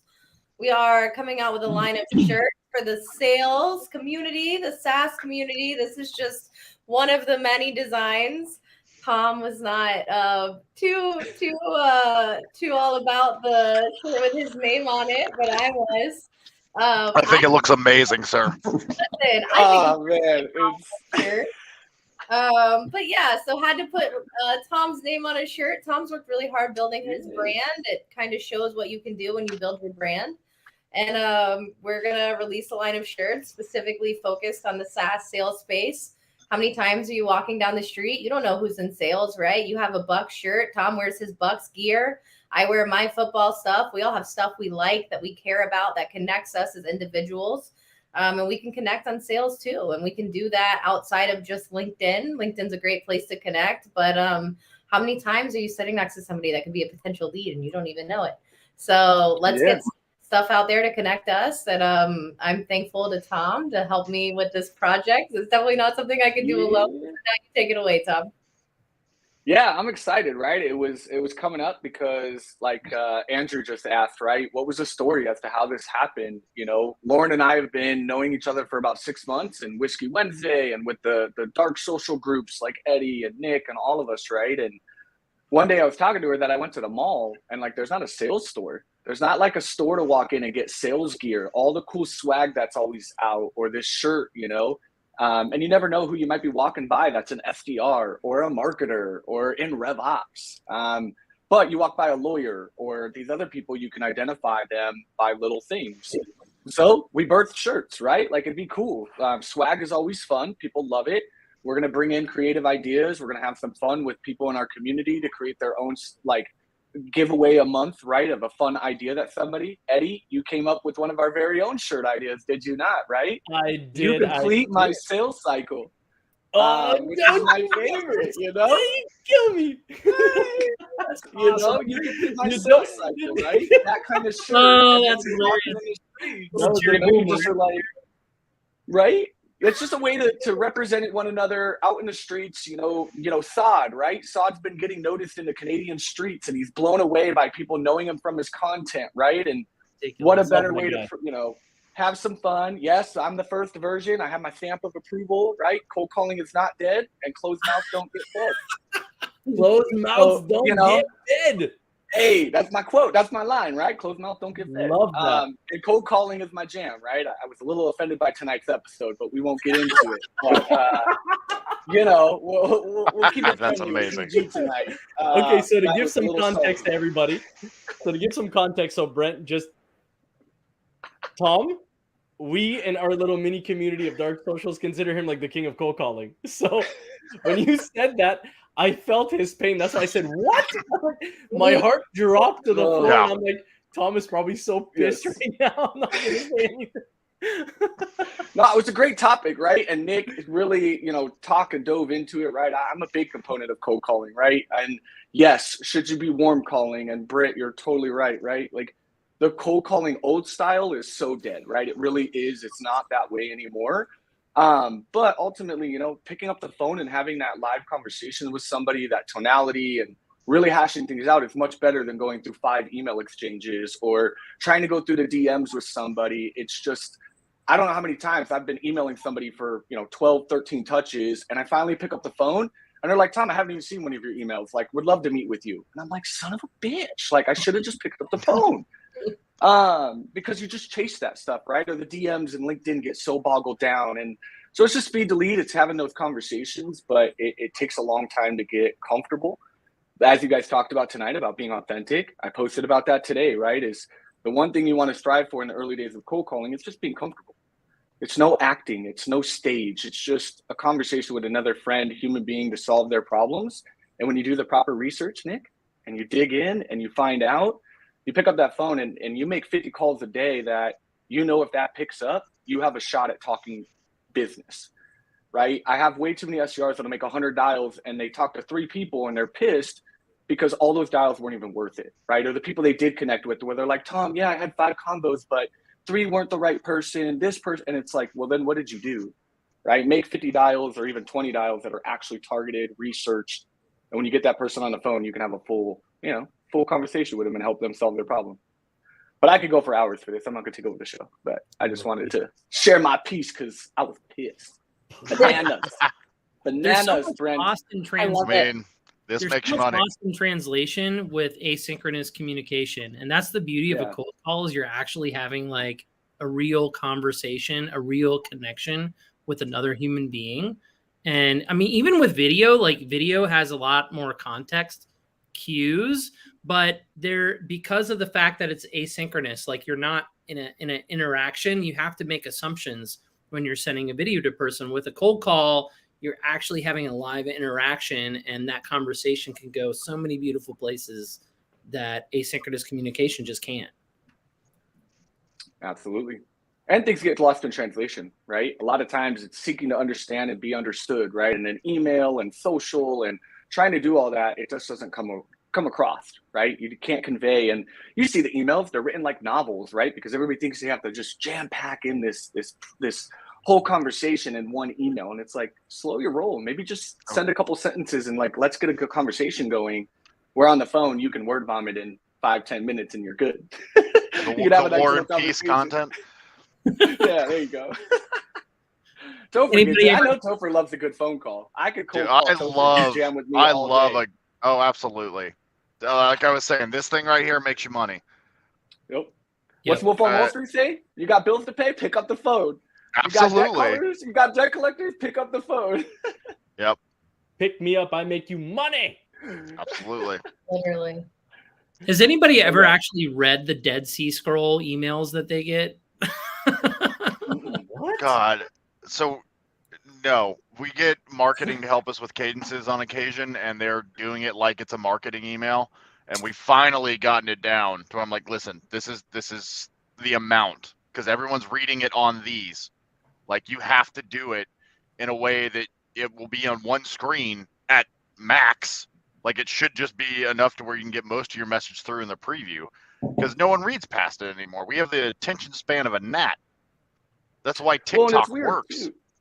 Well, and it's so weird because it's talked about everywhere and it's still not happening. That's what blows my mind is I don't know how you aren't doing this stuff, because it's just, I started in 2007 in sales and it wasn't like this. I was just talking to somebody about this the other day. Like, it wasn't like what we got today, right? With all the information and the access and the social amplification of, you could literally write one video, post it on TikTok, and for maybe have a high chance of going viral and getting to a mass audience, right? To where I don't understand why enough people aren't picking up on these and like knowing like, hey, write bite-sized emails, make some changes. And like you guys hit on earlier, it's a lot of middle management. Nobody likes to manage people. You saw all the comments. There was like 3 of us where we're like, hey, that's us. We love to lead. I felt personally attacked tonight on Whiskey Wednesday. I just want you to know. I'm so sorry. There were some because everything was like everything I do. Tom, I'm right there with you. I'm a team lead for our SDR team. I'm just like, dude, I do explanation points. I write paragraphs in my copy. Like, I'm not weird. I love to manage people. Like, what the hell am I? Like, I just got to go. It's too funny. But yeah, it's good to lead people, right? It's fun, but it's all middle management. It's diving into that middle part and coaching better and getting people to do better on the front lines. Because, Brent, you have very valid like reasoning as to what you're saying, and that's how most people feel, right? I'm not saying you're wrong. Like, you're absolutely right. Cold calling sucks. Half the calls I get, I'm like, wants to shoot myself in the face. I'm like, this is bad. Like, what are you doing? Or like Amelia shared today, right? Shout out to her in the comments. She had shared like a message we all got, right, on our LinkedIn about, knowing Jared Robin, the CEO, and like all these things, and like about us being on a live cold event. We're like, you do know we're on there, like we're homies of Jared, like we know what we're doing, but this person was just didn't even do their research, and it was super, silly. Yeah, the emails I think are getting, just since I've had a title change, like I have such my stomach drop. Like, I hate opening my email now. It's so painful. It's like, Brentney, would you be interested? No.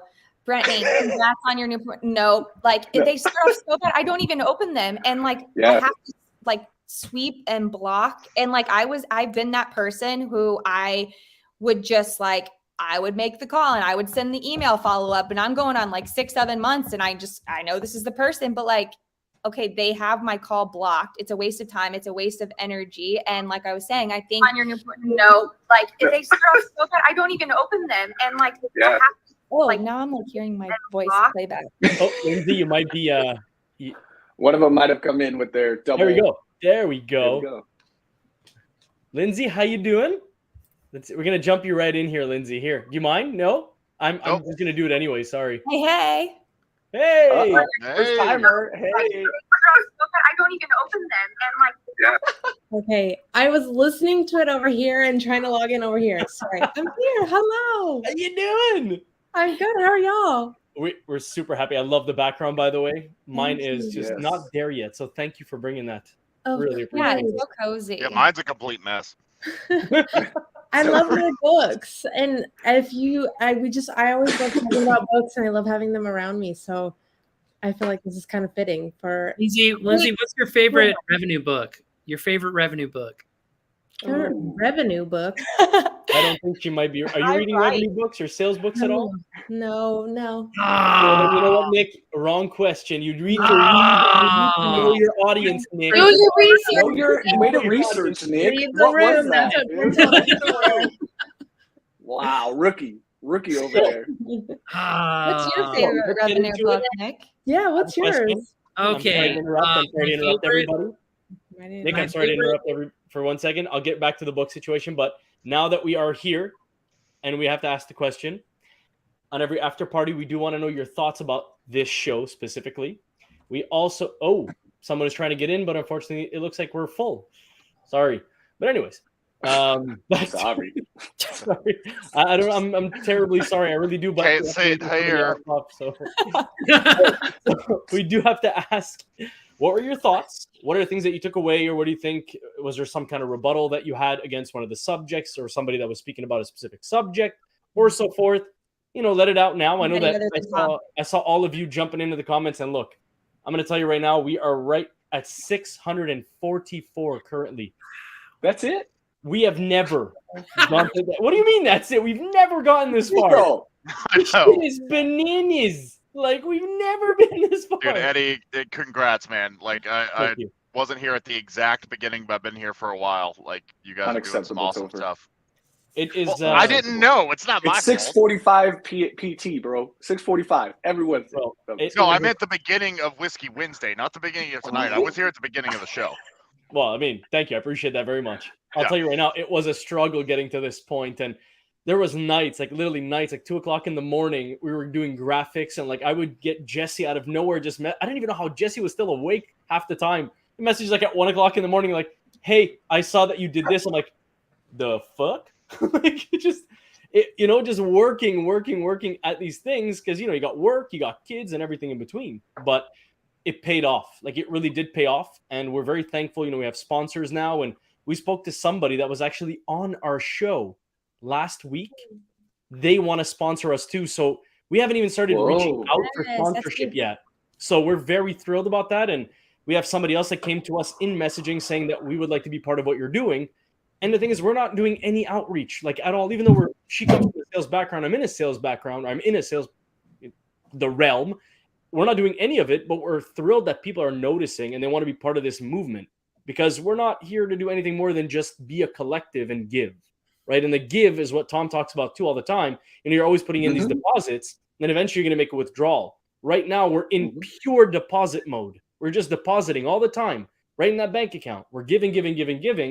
Eventually, when it comes time to make the ask about the sponsorships or the partnerships, we know the conversation is going to be easier. And I'm going to make that cold call like it's nothing. Like, you know who we are. You better. You better be cold calling. Oh, all day. I told Jessie I was going to do that. All she wrote was like, yes! Exclamation. So That sounds like Jeff. Get Amelia to do it for you. Amelia will Yeah, do it for you exactly. too. Amelia will There you smoke it. I already know. All right, so thoughts? I liked what Nick mentioned earlier about the tech stack stuff when talking about layoffs and upskilling and things of that nature. Ricky talked about that yesterday and had his post, Ricky Pearl, right? And his post went off like no other with like 100 comments of should SDRs and AEs and people buy their own tech stack for their, in their own pipeline and in their own model? And a lot of us were like, it's a business within a business, right? You run when you go to a company as a sales professional, you're just an affiliate of that company, right? And you got to run that business as your own. And so one of those pieces is every once in a while, you got to buy your own tech. You might need something to supercharge your process a little bit, and they don't have the budget. Maybe you got a startup, or sometimes you got to bend the rules a little bit. And even in the layoffs and all of this, level up, invest a little money into some cool tech, into cool things, learn. You want to go be an SDR, but you don't know an SCP and these things, go try to find a license or get in with some groups that might be able to show you how to dabble in HubSpot for free so you can learn a CRM while you're interviewing, right? Or how to write copy, things of that nature, and go buy that tech for yourself and then continue using it while, you're at the job. The other thing you could do in that, and I saw Ricky's post, it was great, is be the champion for the tech stack you don't have, and talk to your upper management about it. I mean, frankly, I talked SDR to SDR to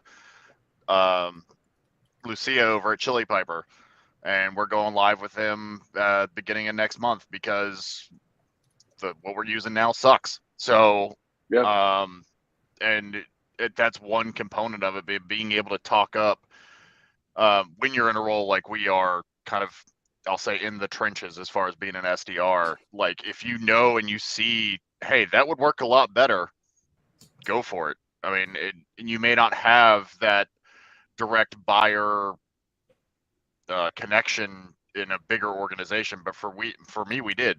Like, I report directly to our head of sales and marketing, so I went straight to him with it. So advocate for yourself, and if you do have to buy it yourself, go for it.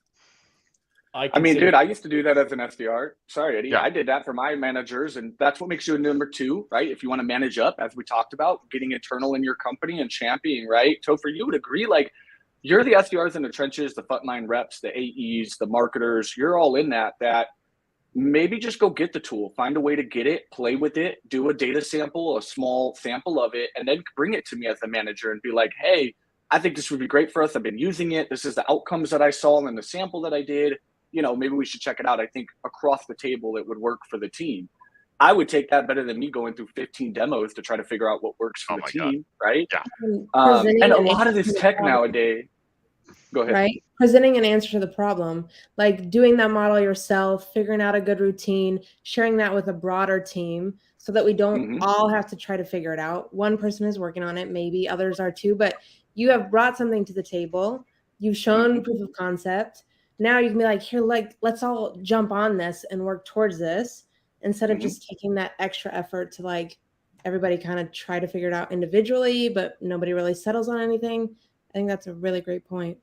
And for you don't derail your whole team that either. Might be a thing to bring up for your annual review to get that promotion you're looking for. Right. Well, it doesn't derail your whole team, right? A lot of times when I was in teams and shit, like the manager would roll the whole damn thing out to the floor without ever testing it, checking it. Like they went through the buying process, and then I get the damn tool and it's ruined my whole process, right? And I'm pissed. And then a month later, we rip it out. And then you go and use it, and then no one uses it, and it's waste money. Right. But if you take But if you take 1 to 2 reps and you let them test it, maybe buy out of their pocket or expense it, right, and go play with it, go through the day-to-day, then you don't lose your whole team numbers either, because then the whole team will crash for 2 months, right? And you're having to explain to your uppers what happened, and that's on you, right? To where now I've deployed it with 2 people. If they fall off, I still got my other team cranking and rolling, that numbers are cool. Yeah, we bumped, we made a mistake, let's get back on track, right? And now I only affected 2 people versus my full team of 5, 10, 12 people, 170, right? Because of a bad choice. Yeah.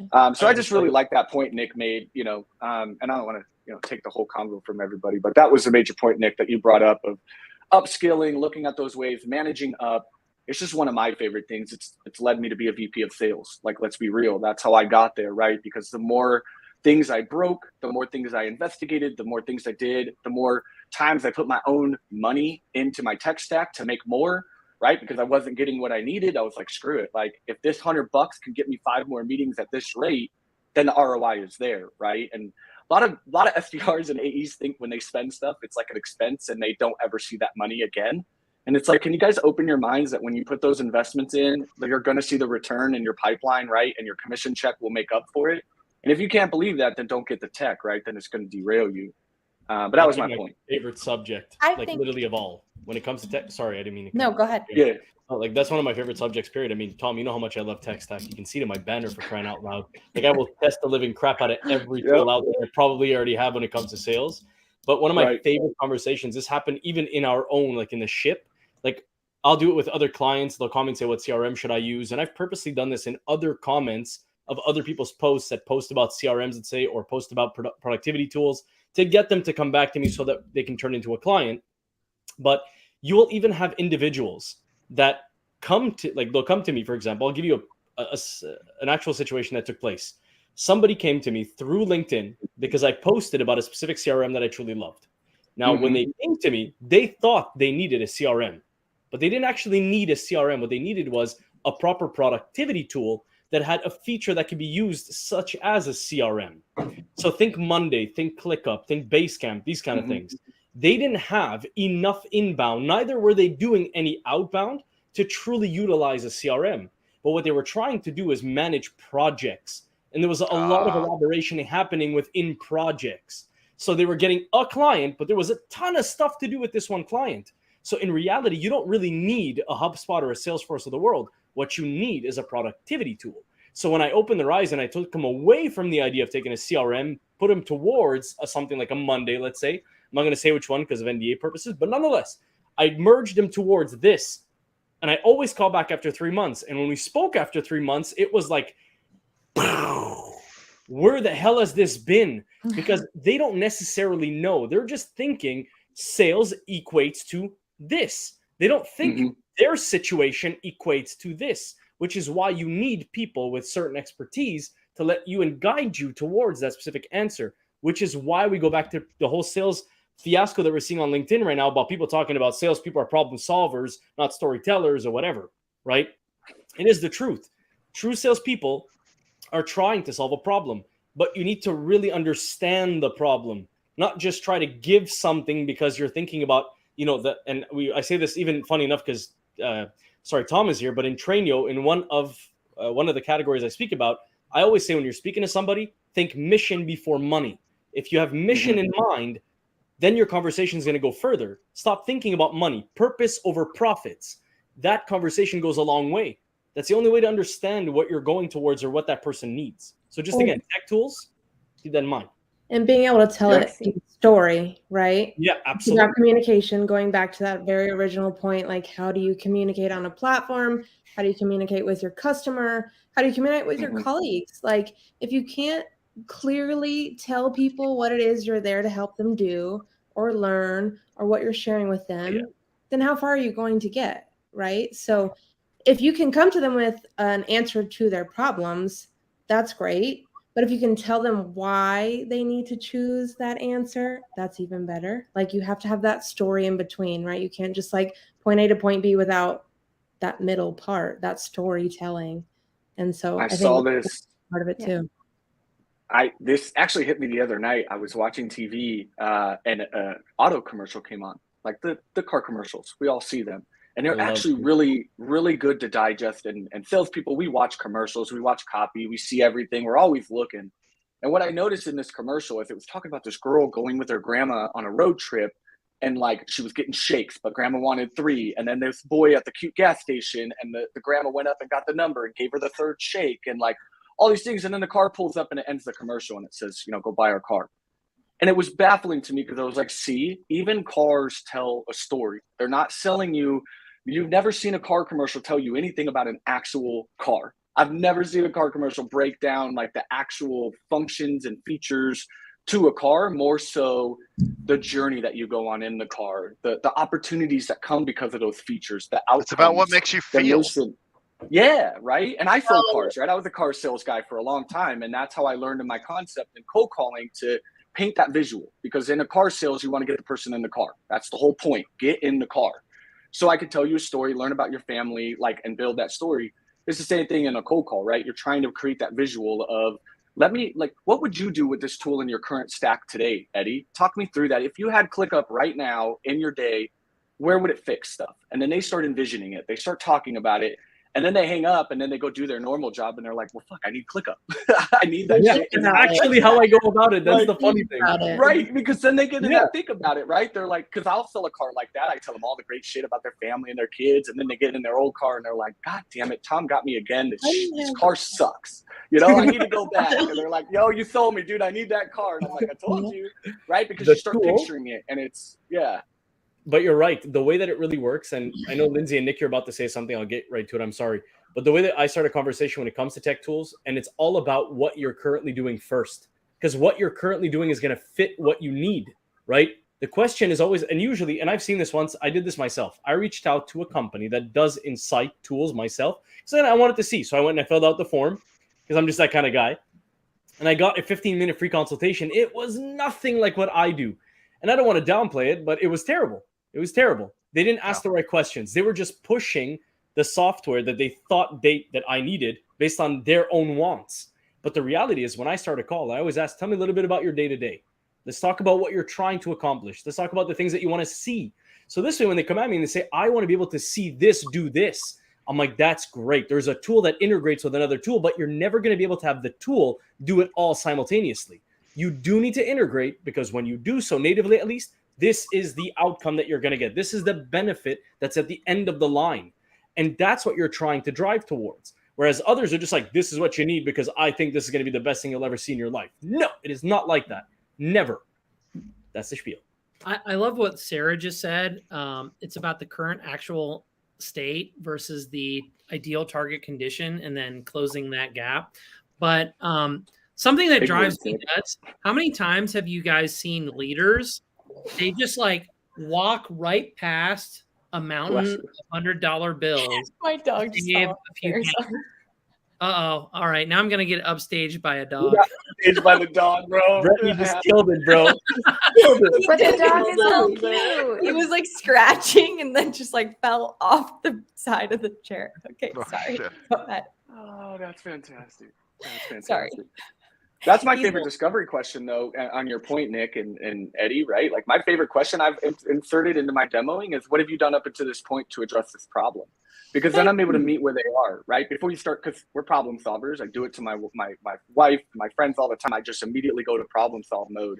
And you got to slow down, right? Because you don't know what they've done up until this point. And I might go on a whole 20-minute spiel, and they're like, hey, Tom, I did all of that. And you're like, well, I just wasted 20 minutes, right? So just like, hey, you know, I see you're having challenges with hiring diverse talent right now. Where are you getting your talent pools from today? Or what have you done up until this point to attack that problem, right? And then they go on to tell me, and now I can pick up from there and kind of build that story and experience from there versus assuming and saying all these statements. And then they're like, hey, Tom, I know all of that. You know, that's what I've done.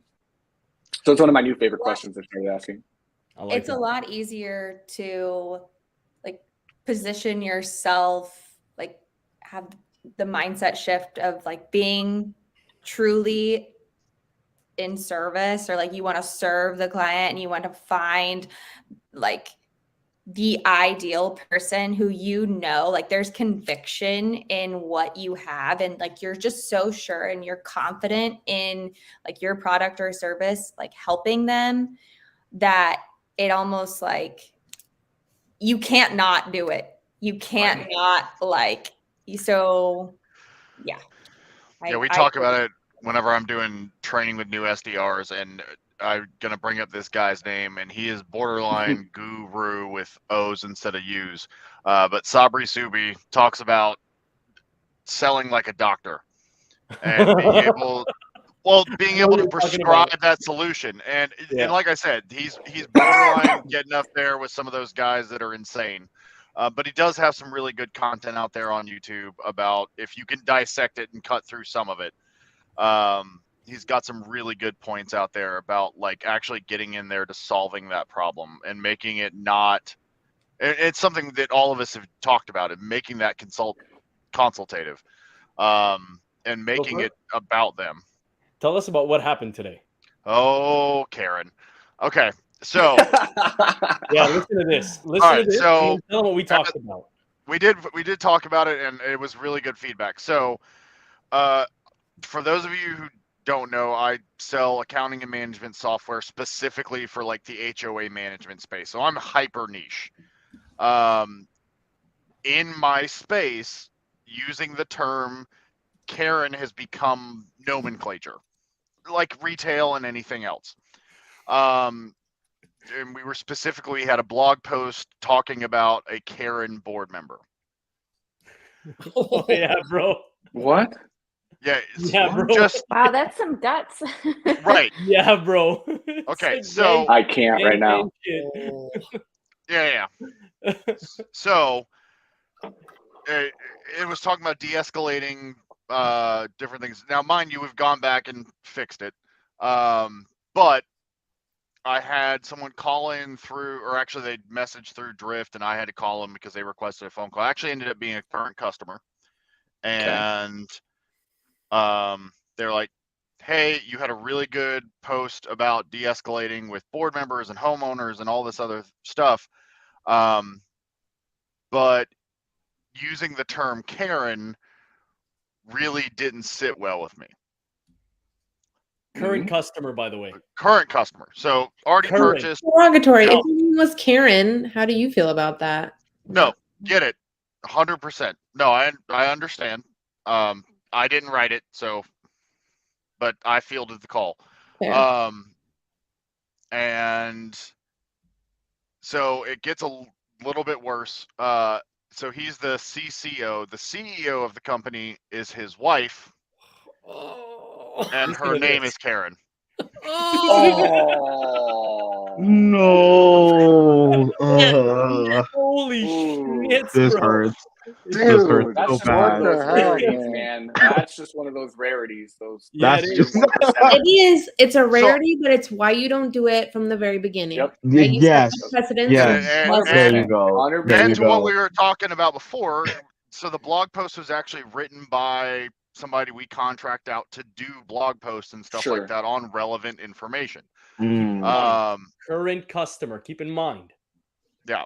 Yeah, Now, these are the I will situations. say he took it, and I sent the call to Eddie. He took it a little far. He equated it to racism, and that's where I wanted to stop him.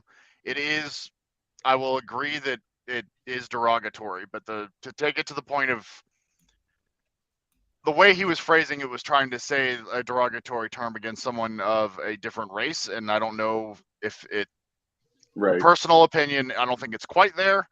I do understand that Karen is used in a very wide spreading term about people in various retail or whatever it is. It comes across as derogatory now.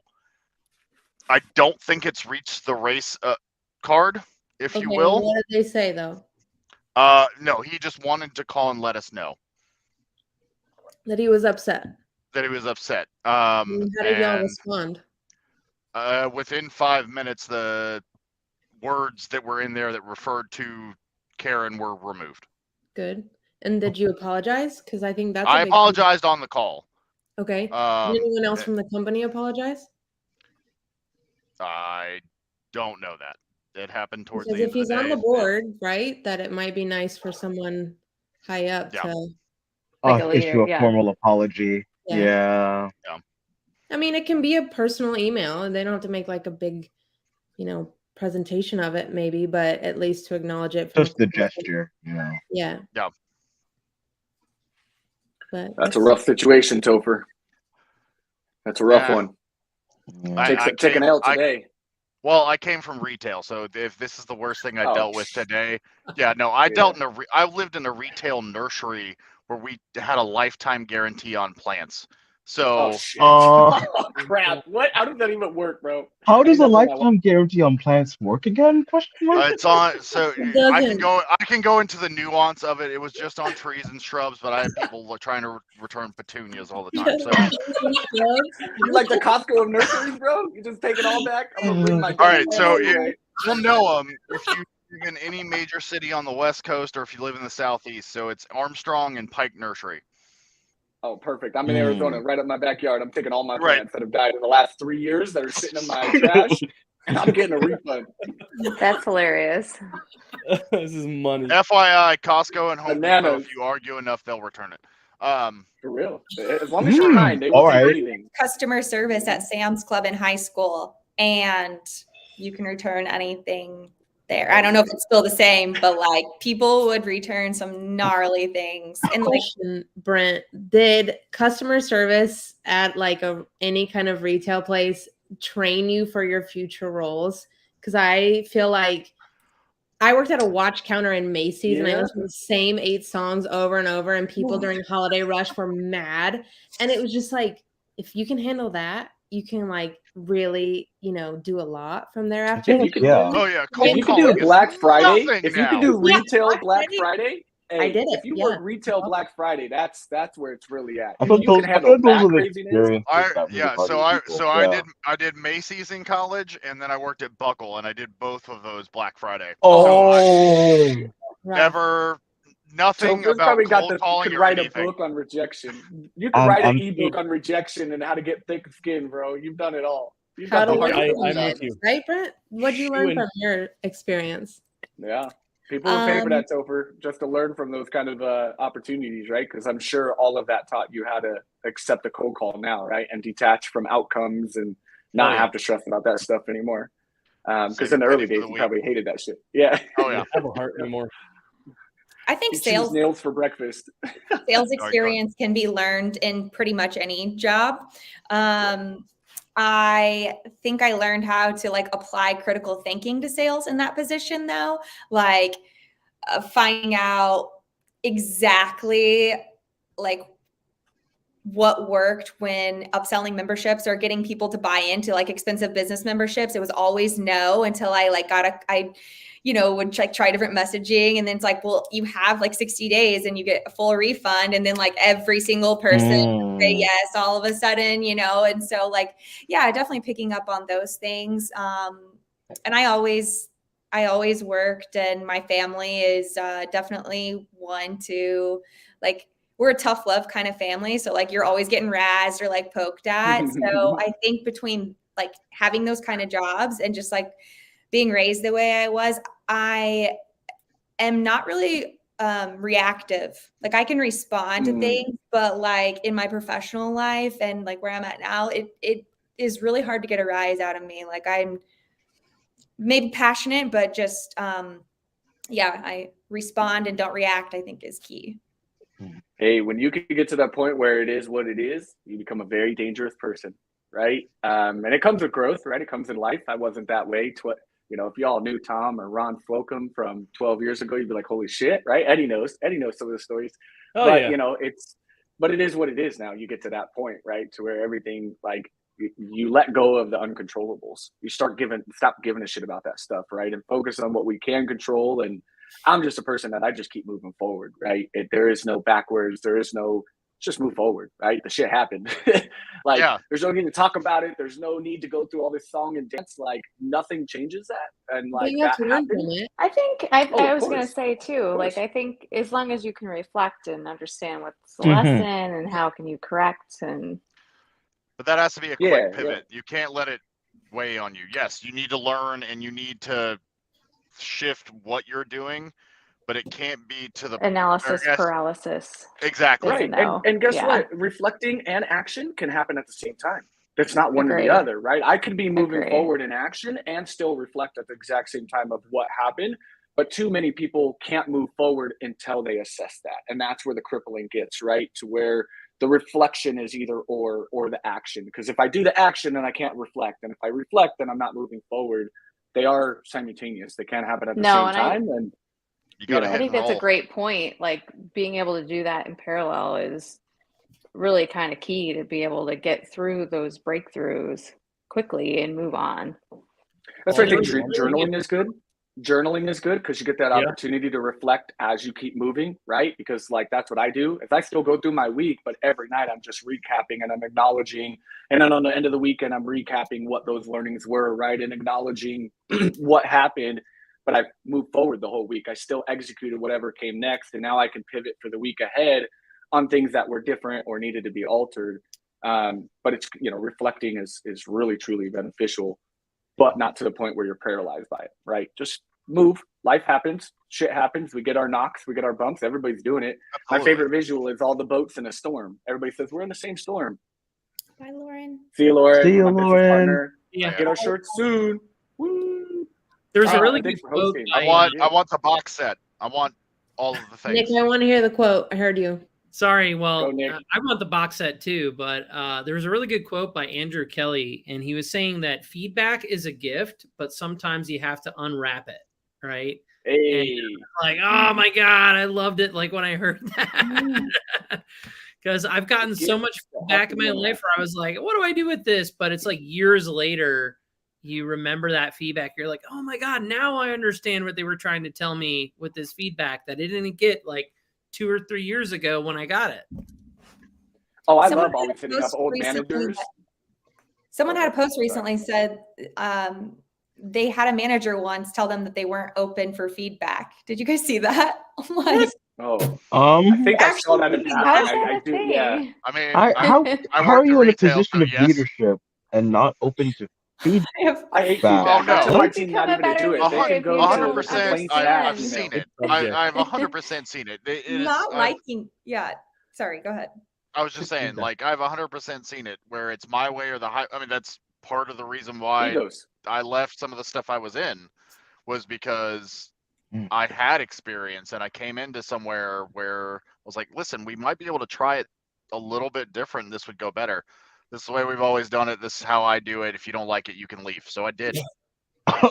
It is what it is. You know, it is what it is, right? You have to develop that growth mindset, and that's hard to do. Listen, somebody will post about this session in a couple of days, right? Of how we all talked about how easy it is to be growth mindset, and for some it can be very challenging, right? It isn't as easy as some of us make it up here to be, because they're hurt, there's trust factors, there's egos.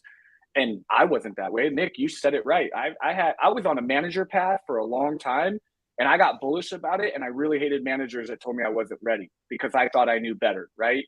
Now I look back at it years later and I was like, oh my God, had I been a manager like back then, my career would have tanked like fast and hard very quickly, right? To where I'm in now. And you have to unpack that stuff. And so people get scarred by like taking advice or, and it not going the right way, but it takes time to grow. And people just have to be open to it, but it's very hard to be open. It's a hard ass job, man. I think go ahead. The hardest is for people who have become experts.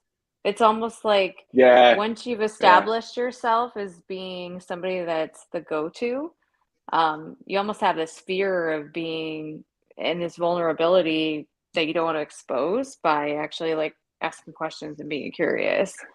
And I hope that I love how dumb I am, man. I know. I was about to say, I am so dumb and I love it. I freak out as a VP of sales now on LinkedIn because I write shit like my old days, and I'm like, ooh, I got to change that up. I can't be asking questions like that. Or for somebody to be like, Tom, you can't ask this stuff. I'm like, I don't know, dude. I don't know what the fuck I'm doing half the time. I need help. Like, it's okay. I mean, look, here's the thing. How do you remain in that expert status if you don't ask questions, you don't learn anything new, though? You can't be an expert. That's why I don't want and what actually classifies an expert or a master, right? At anything, right? Exactly. Are you ever reaching I that think status, that's when you become, you transition from being a guru with U's to a guru with O's. Oh, I like the way you said that. I always talk about there's no such, I'm not going to say there's no such thing as an expert, but I always looked at the expert is the pursuit of, right? Kind of the end of the knowledge path. But the reality is, people are going to be titled experts because they're able to give back a certain level of information that gives people success. So, but I think expert and master are things that are linear, though. Like expert and master is things that do have an endpoint. Like for sales, there's no expert or master because it's evolving every. I don't believe that, right? Because it's too continuous. Like somebody from 50 years ago is still not a master today. They're not. I think it's the same thing in every profession, Tom. Like if you think about the medical profession, you can be an expert at heart disease, but then the next discovery is going to happen, and you're going to have to learn more. You're a good point. So here's the thing. This is why I think it's segmented, though, because you'll have some. Okay, so let's say hypothetically speaking, right now, you can go to someone like Tom and say, Tom is the expert in cold calling. I know that you're great at other things, Tom. I'm just hypothetically. You can go to Tom and say, an expert at cold calling, as though it's like a division of sales. You go to somebody else like Will Allred and you say expert in email copy. You go to someone else and speak to expert in tonality. An element. You can divide it. Right. But you can't be an expert in all in sales. It's impossible. There's too many things. And to use the word of the week caveat, they're an expert because they're constantly analyzing it. Like Tom goes back, and I know he does, just because even if I had never met Tom before tonight, even just from this conversation, he's talking about journaling. He's talking about how much he analyzes what he's done. And you go and you talk with Will. He's created and helped to develop this tool that analyzes what he's doing and what the trend is, and he can put that against, okay, well, this is what reads to actual prospects. Like they're constant. Oh, well, now I can't talk because the cold call champion. I got you. That's my baby. Killed it. Y'all, I don't even want to. Oh, it's about to get real rowdy up in here. Okay. Oh, we're My opening with the apprentice y'all. is here. Right, y'all. My apprentice We're is not here. talking about it. Okay, so let me give I'm a so little proud bit of Amelia and her cold calling abilities, by the way. I haven't had a chance to talk to Amelia on her epic run. Just know where she came from, y'all. Just remember where she came from. Is that your title? What happened? No. What? She's a 5-time champion. She's a 5-time champion. I've had the privilege of seeing her on the Rev Genius cold calling for pretty much every single Thursday they had running. She's a pro at this. I'm just like, I don't even know how you do it. You know where she learned, Andrew? Andrew, you know where she learned? You know where she learned? Right here. Hey, hey, get some. There we go. Well, I know the guy I need to go to then. There we go. Yeah, don't go to me. And I do Please appreciate it, don't. but she's doing her own thing. Nah, I love all the love you give me, Amelia, but you've done your own thing. I'll get my redemption. It's coming. Please do. Please take my place. I don't want to do it. I know you're ready to give it up. I know you're wanting to be beat. I know I it's asked time. her. I'm dying. It's been a streak. Like, you haven't been defeated yet. Well, you know, that's life. She's an expert, so she's really reached that guru level, you know, so nothing's really challenging her anymore. She's at that guru master expert level. Oh, shush. Listen, no.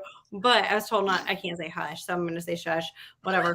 But, hush. Why can't you say hush? No, you can say it. I don't think that person actually, like, I don't think it was up the person, because I got a bunch of messages that was really confusing, but nonetheless. Don't worry about it. Say whatever you want. Hush. It's confusing. Just don't worry. Go ahead. Wish I cared. I forgot what I was saying. What were we talking about? Cold calling this champion. This is what happens when you invite Amelia. I want someone else to win. I asked Jared, I was like, can I just pass this to someone else? No, the people want you there. And I'm like, the people don't care. I was like, can I just do somebody else? There's people way better than me who are really people don't care. Like the people don't give a fuck. Like, can I just pass this along? No. And people just like to see 5 people up there making cold calls. They don't care who it is. They just want to see people eat shit on cold calls. And they also just want to learn one thing out of that. I mean, for me, like, from my vantage point, like, I'm an aspiring SDR, so being able to see other people like live cold calls, so I know what I'd be experiencing when I get into that kind of role, it helps a lot, honestly. But do you care who's doing it, or do you just like to see the outcomes? Or are you like straight up like looking at? I'm really like, I want to see the outcomes, honestly. I want to see how people respond, because everybody has their own different style of cold call, you know? Yeah, some are like 27-seconders, and I'm like, get out of here with that. I love asking permission on a cold call. Brent, what do you think about permission openers? That's a good question, actually. I'm actually glad you asked that, Tom. Brent, what do you think about open? Y'all, I'm gonna jump off. I don't do cold calls, thankfully, but it's been lovely getting to know you. It was nice to meet you. Yeah. I'll see y'all again soon, okay? Thank you. Hello, goodbye. Welcome to our merry band of rejects. Yeah, asking for permission on a cold call. I mean, yeah, what do you think? I think you have to own it. You have to know that the consequence could be you're getting shut down 50% of the time. Like, you're opening the door for them to say no. And then you're going to have people who are like appreciative of it. And so I think it's a vibe check, right? You got a vibe check. Read the room. Right? It's very hard to do in that. Yeah, I guess for a counterpoint, though, I feel like if someone doesn't know you but decide to pick up the phone and answer, I think that's probably, like, in a sense, that could be the yes, because rarely people don't pick up the phone for people they don't know. I mean, for 4 years, I cold called and sold products that it was 99% outbound. No one ever, in 4 years, no one ever called us and wanted what I was selling. Been there. I thought you that were job. someone else. I was waiting on this call. I didn't even realize that I picked it up. Like people will like give you all kinds of excuses to get off the phone. But I actually told Eddy when I filled out this form before I came on the podcast, I'm like, I don't want to be one of those like fossils that's pretending like I know what it's like to cold call now, because I haven't cold called in like 3 years. Things are different. So Oh, yeah. And that's pre-COVID. And that's pre-COVID time, right? Anything 3 to 4 years, like, and listen, truly, in my opinion, everything I learned before 2019, I think it was a reset across the sales board and realistic, because it was new for everybody, right? I think it kind of leveled out everybody. I don't believe there's gurus. I don't believe there's experts anymore, because everybody puts their pants it's a on whole the new same skin. way. Right. Like, everybody's not got the pants on right now, right? We all just hanging at the top. Like, got the PJs on, right? Like, whatever. PJ gang, baby. Look, PJ she's all bothered now. We kind of got off She's topic. got a big T-shirt on. That's all she's got on, is just a big T-shirt. I had actually been thinking recently, I don't think I'll ever be an expert in anything. Like, by the time I get something figured out enough that I can hand it off, or it's like a well-oiled machine and I'm not needed, or like whatever, I'm moving on. Like I don't have an interest in it anymore. Like, I always have to be learning. Like, I am comfortable being uncomfortable. Like, I have way more failures than successes, and like, I'm never going to be an expert in anything. I don't think that's true. I think that you think it's more you're an expert in a lot of things, but it might be on a smaller scale.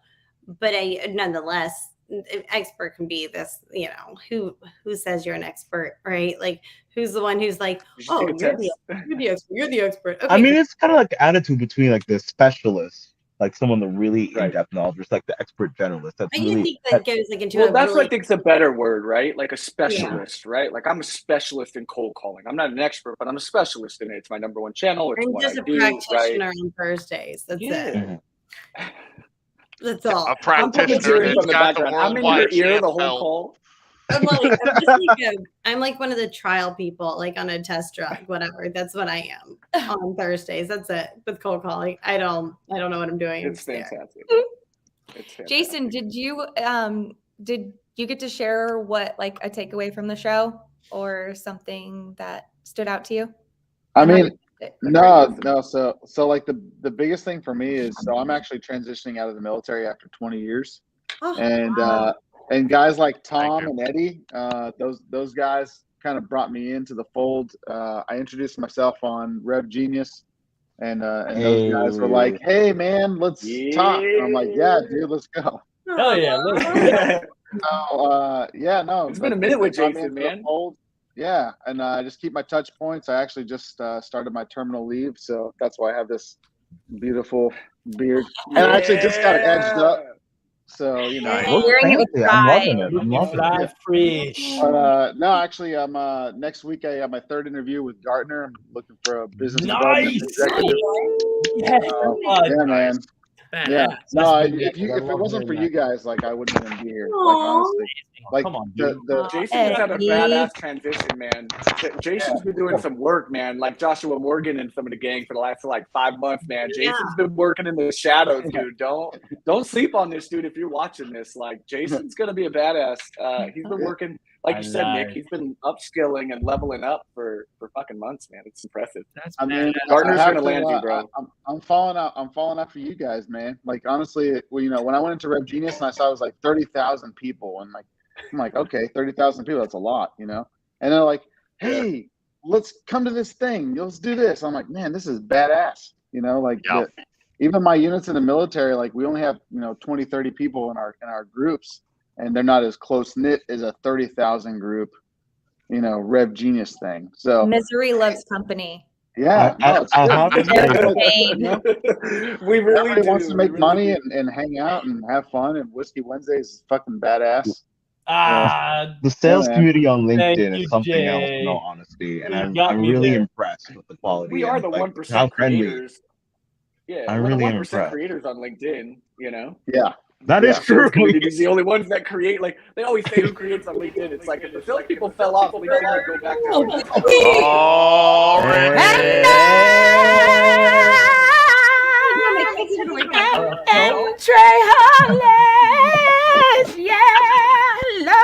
Whiskey Wednesday. We come in here every week. Amelia's face. I want to take a picture so bad right now. My kids are gonna wake up. They're like, "Mommy, who is that?" The echo's looking at you, Ricky. It's amazing. Who is it? Is it Michelle? Is your microphone on? Michelle. You can't hear me? Microphone. No, you're What's echoing. How about LinkedIn open? We got to turn the actual live off. There you go. So before we get into it, though, it is just past Wednesday. We got to get off live, and let's just have some fun regardless. I'm going to end the broadcast, but let's just go ahead and say bye to anybody else that's listening out there. So just go ahead and wave in. Thank you very much. Bye. For coming on to Whiskey Wednesday. The after Adios. Adios. Next Wednesday. To complete my sales cycle. You don't mind sometimes. Bye. One day.